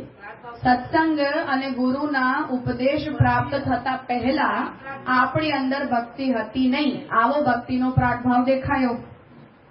ઇતિ પૂર્વમ ભક્તિભાવવત્વેપી દુસંગતા તદ્વિલોપો જાતઃ. અને માનો અત્યારે મારામાં ભક્તિ છે પણ કોઈકનો દુસંગ થઈ ગયો તો ભક્તિ ખતમ થઈ ગઈ, તો પ્રધ્વંસા ભાવ પણ સિદ્ધ થઈ ગયો ભક્તિમાં, કે ભક્તિ નષ્ટ થતી પણ દેખાય જ છે, કે ભક્ત અભક્ત થઈ ગયો, ભક્ત આસુરી થઈ ગયો એવું દેખાય છે. ઇતિ દેવદત્તસ્ય ભક્તિભાવવત્વેપી ધનદત્તે તદ અત્યંતા ભાવઃ ઇતિ. જેમ એનું ઉદાહરણ સમજી લો કે જે દેવદત્ત છે એ ભક્તિભાવ વાળો હોવા છતાં પણ ધનદત્તના સંગમાં આવવા, ધનદત્તની અંદર એનો અત્યંતા ભાવ છે, એવો એનો તૃતીય અભાવના નૈયાયિકોના જે ચારે અભાવ છે, પ્રાગભાવ સિદ્ધ થયો, પ્રધ્વંસા ભાવ સિદ્ધ થયો, હવે અત્યંતા ભાવની પણ સિદ્ધિ થઈ રહી છે. કે દેવદત્ત જે છે એ ભક્તિભાવ વાળો છે પણ ધનદત્તની અંદર ભક્તિનો અભાવ છે. તો એકમાં ભક્તિ છે, બીજાની અંદર ભક્તિ નથી. તો સાર્વત્રિક એની સત્તા સિદ્ધ નથી થઈ રહી, એનો અત્યંતા ભાવ સિદ્ધ થઈ રહ્યો છે કે ધનદત્તમાં તો ભક્તિ છે જ નહીં બિલકુલ. તો એકમાં ભક્તિનું હોવું અને એકમાં ભક્તિનો સર્વથા અભાવ હોવો, એનો અત્યંતા ભાવ સિદ્ધ થઈ ગયો. ઇતિ. અને ચોથો અન્યોન્ય ભાવ ભગવદ વિષયકો ભક્તિભાવો અન્ય વિધો અન્ય ચ તસ્મિન દ્વેષભાવ. અને જે વ્યક્તિને ભગવાનની અંદર ભક્તિભાવ છે તો કોઈ બીજાની અંદર એને દ્વેષનો પણ ભાવ છે. તો જ્યાં દ્વેષનો ભાવ છે ત્યાં ભક્તિ નથી, જ્યાં ભક્તિનો ભાવ છે ત્યાં દ્વેષનો ભાવ નથી. તો દ્વેષ અને ભક્તિ રૂપી અલગ અલગ ભાવોની અંદર અન્યમાં અન્યનો અભાવ પણ સિદ્ધ થઈ ગયો, કે મને ભગવાન પ્રત્યે ભક્તિ છે એટલે બધા પ્રત્યે ભક્તિ છે એવું નથી થઈ રહ્યું. કોઈકમાં મને દ્વેષ છે તો અન્યોન્ય ભાવની પણ સિદ્ધિ થઈ ગઈ. ઇતિ ચ ચતુર્વિધ અભાવ પ્રતિયોગિતયા. આ ચારે પ્રકારના અભાવનો પ્રતિયોગી ભક્તિ હોવાને કારણે સ્ફુટા એવ અબ્રહ્મ ધર્મતા, એટલે ભક્તિની અંદર અબ્રહ્મ ધર્મતા સ્ફુટ જ છે, સ્પષ્ટ છે. હા, એની નિત્યતા નથી સિદ્ધ થઈ રહી. અબ્રહ્મ ધર્મતા ભક્તિભાવસ્ય ઇતિ આશયેન આક્ષિપતિ કિંચ ઇત્યાદિના. એ આશયથી ચોથો પૂર્વ પક્ષ જે છે એ પ્રસ્તુત થઈ રહ્યો છે કે એના કારણે તમે ભક્તિને રસરૂપ કહી જ નથી શકતા. પ્રતિયોગી એટલે ન્યાયની લેંગ્વેજ છે. અભાવનો પ્રતિયોગી ભાવ હોય, ઘટાભાવનો પ્રતિયોગી ઘટ કહેવાય. તો અહીંયા જનરલ ક્વેશ્ચન કે આમ જો ભક્તિ હોય તો અન્ય ક્યાંય પણ દ્વેષ હોવો જ ન જોઈએ. ઓબ્વિયસલી તેજસમાં તો હોય છે. સ્ટેજીસમાં છે ત્યારે ભક્તિ ભક્તિ જ નથી, એ તો મુદ્દો છે. જનરલ જ કહી રહી છું કે આપણને જ્યાં સુધી સર્વાત્મ ભાવની સિદ્ધિ છે નહીં ત્યાં સુધી એ ભક્તિ ફલિત જ નથી, એવો તો એનો મતલબ થાય છે. આપણે સ્ટેજીસ કરીએ ને સર્વાત્મ ભાવ વિલ ધ હાઈએસ્ટ સ્ટેજ, તો ત્યારે નહીં હોય અન્યમાં દ્વેષ. પણ ભક્તિની જે પરિભાષા છે એ તો એ જ અવસ્થામાં સિદ્ધ થશે ને, આપણી અવસ્થામાં ભક્તિની પરિભાષા સિદ્ધ થતી નથી. આપણે શું આપણું નામ આપશે? સાધન રૂપ ભક્તિ કહીને તો આપણે એને કરીએ છીએ. મેં એટલે જ કહ્યું કે વિવક્ષાએ આપણે બોલી ગયા છીએ, કન્સેપ્ટથી આપણી ભક્તિ ભક્તિ નથી, એટલે આપણી સેવા સેવા નથી. મહાપ્રભુજીને પૂજા કહી રહ્યા છે. મહાત્મ્ય જ્ઞાન પૂર્વસ્તુ સુદ્રઢ સર્વતદ્વિક સ્નેહો ભક્તિ ના કરી શકીએ. સર્વતોધિક સ્નેહ ક્યાં છે ભગવાનમાં? દ્વેષના જ એંગલથી હું કહી રહી છું. લક્ષણની ઉપપત્તિ પ્રત્યેક અક્ષરથી થવી જોઈએ, સિદ્ધાંત છે. લક્ષણનો એક ભાગ તમે સિદ્ધ કરો અને બીજો ભાગ તમે સિદ્ધ ના કરો તો એ લક્ષણની ઉપપત્તિ કહેવાય જ નહીં. ના ચાલે એવું. તો મહાત્મ્ય જ્ઞાન પૂર્વસ્તુ સુદ્રઢ સર્વતોધિક સ્નેહો ભક્તિ, આનો પ્રત્યેક અક્ષર ઘટિત કરીને દેખાડો તો તમને તમારી કરેલી ભક્તિ છે એવું કહી શકાય. આટલું થાય છે, આટલું નથી થતું. મેથેમેટિકલ પ્રોસિજરની જેમ ન્યાય એને ત્યાં ને ત્યાં કેન્સલ કરી દે છે. મહાત્મ્ય જ્ઞાનમાં તો જ દ્વેષ થાય ને, સ્પષ્ટ જ છે. મેં સામેવાળી વસ્તુને અબ્રહ્માત્મક માની તો જ તો મને દ્વેષ થાય ને, કૃષ્ણ રૂપ માની તો દ્વેષ કેવી રીતે થાય?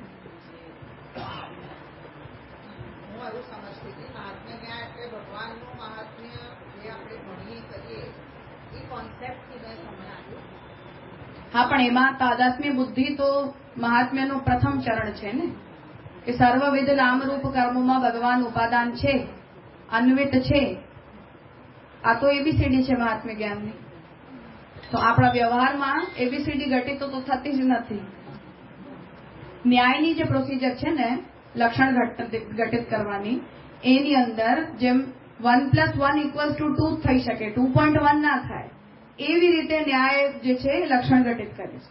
તો તમે લક્ષણનો એક શબ્દ પણ જો ઘટિત ના કરી શકો તો યા તો લક્ષ્યની અંદર દોષ છે યા લક્ષણમાં દોષ છે. એટલું પ્યોર મેથેમેટિક્સની પ્રક્રિયાથી એ લોકો ચાલે છે, જેના કારણે 3 પ્રકારના દોષો લક્ષણને ઘટિત કરવાની અંદર ઉપસ્થિત થાય છે. તો ભક્તિ જે છે એ આ જ છે, એમાં 19-20 ના થાય. તમે 19-20 છો તો એ આપણી પ્રોબ્લેમ છે, ભક્તિની પ્રોબ્લેમ નથી. એને ભક્તિ કહેવાનું નહીં. તમે એને જે કહેવા માંગો એ કહી દો, પણ એને ભક્તિ નહીં કહેવાની. આ પ્રોસિજર છે. નવદા ભક્તિ આપણે કહીએ છીએ તો આ ભક્તિ શબ્દનો ઉપયોગ કેમ કર્યો છે? કારણ કે સાધન રૂપા ભક્તિ છે, એનાથી ભક્તિ પ્રાપ્ત થશે. આ ભાવિની વૃત્તિથી કર્યું.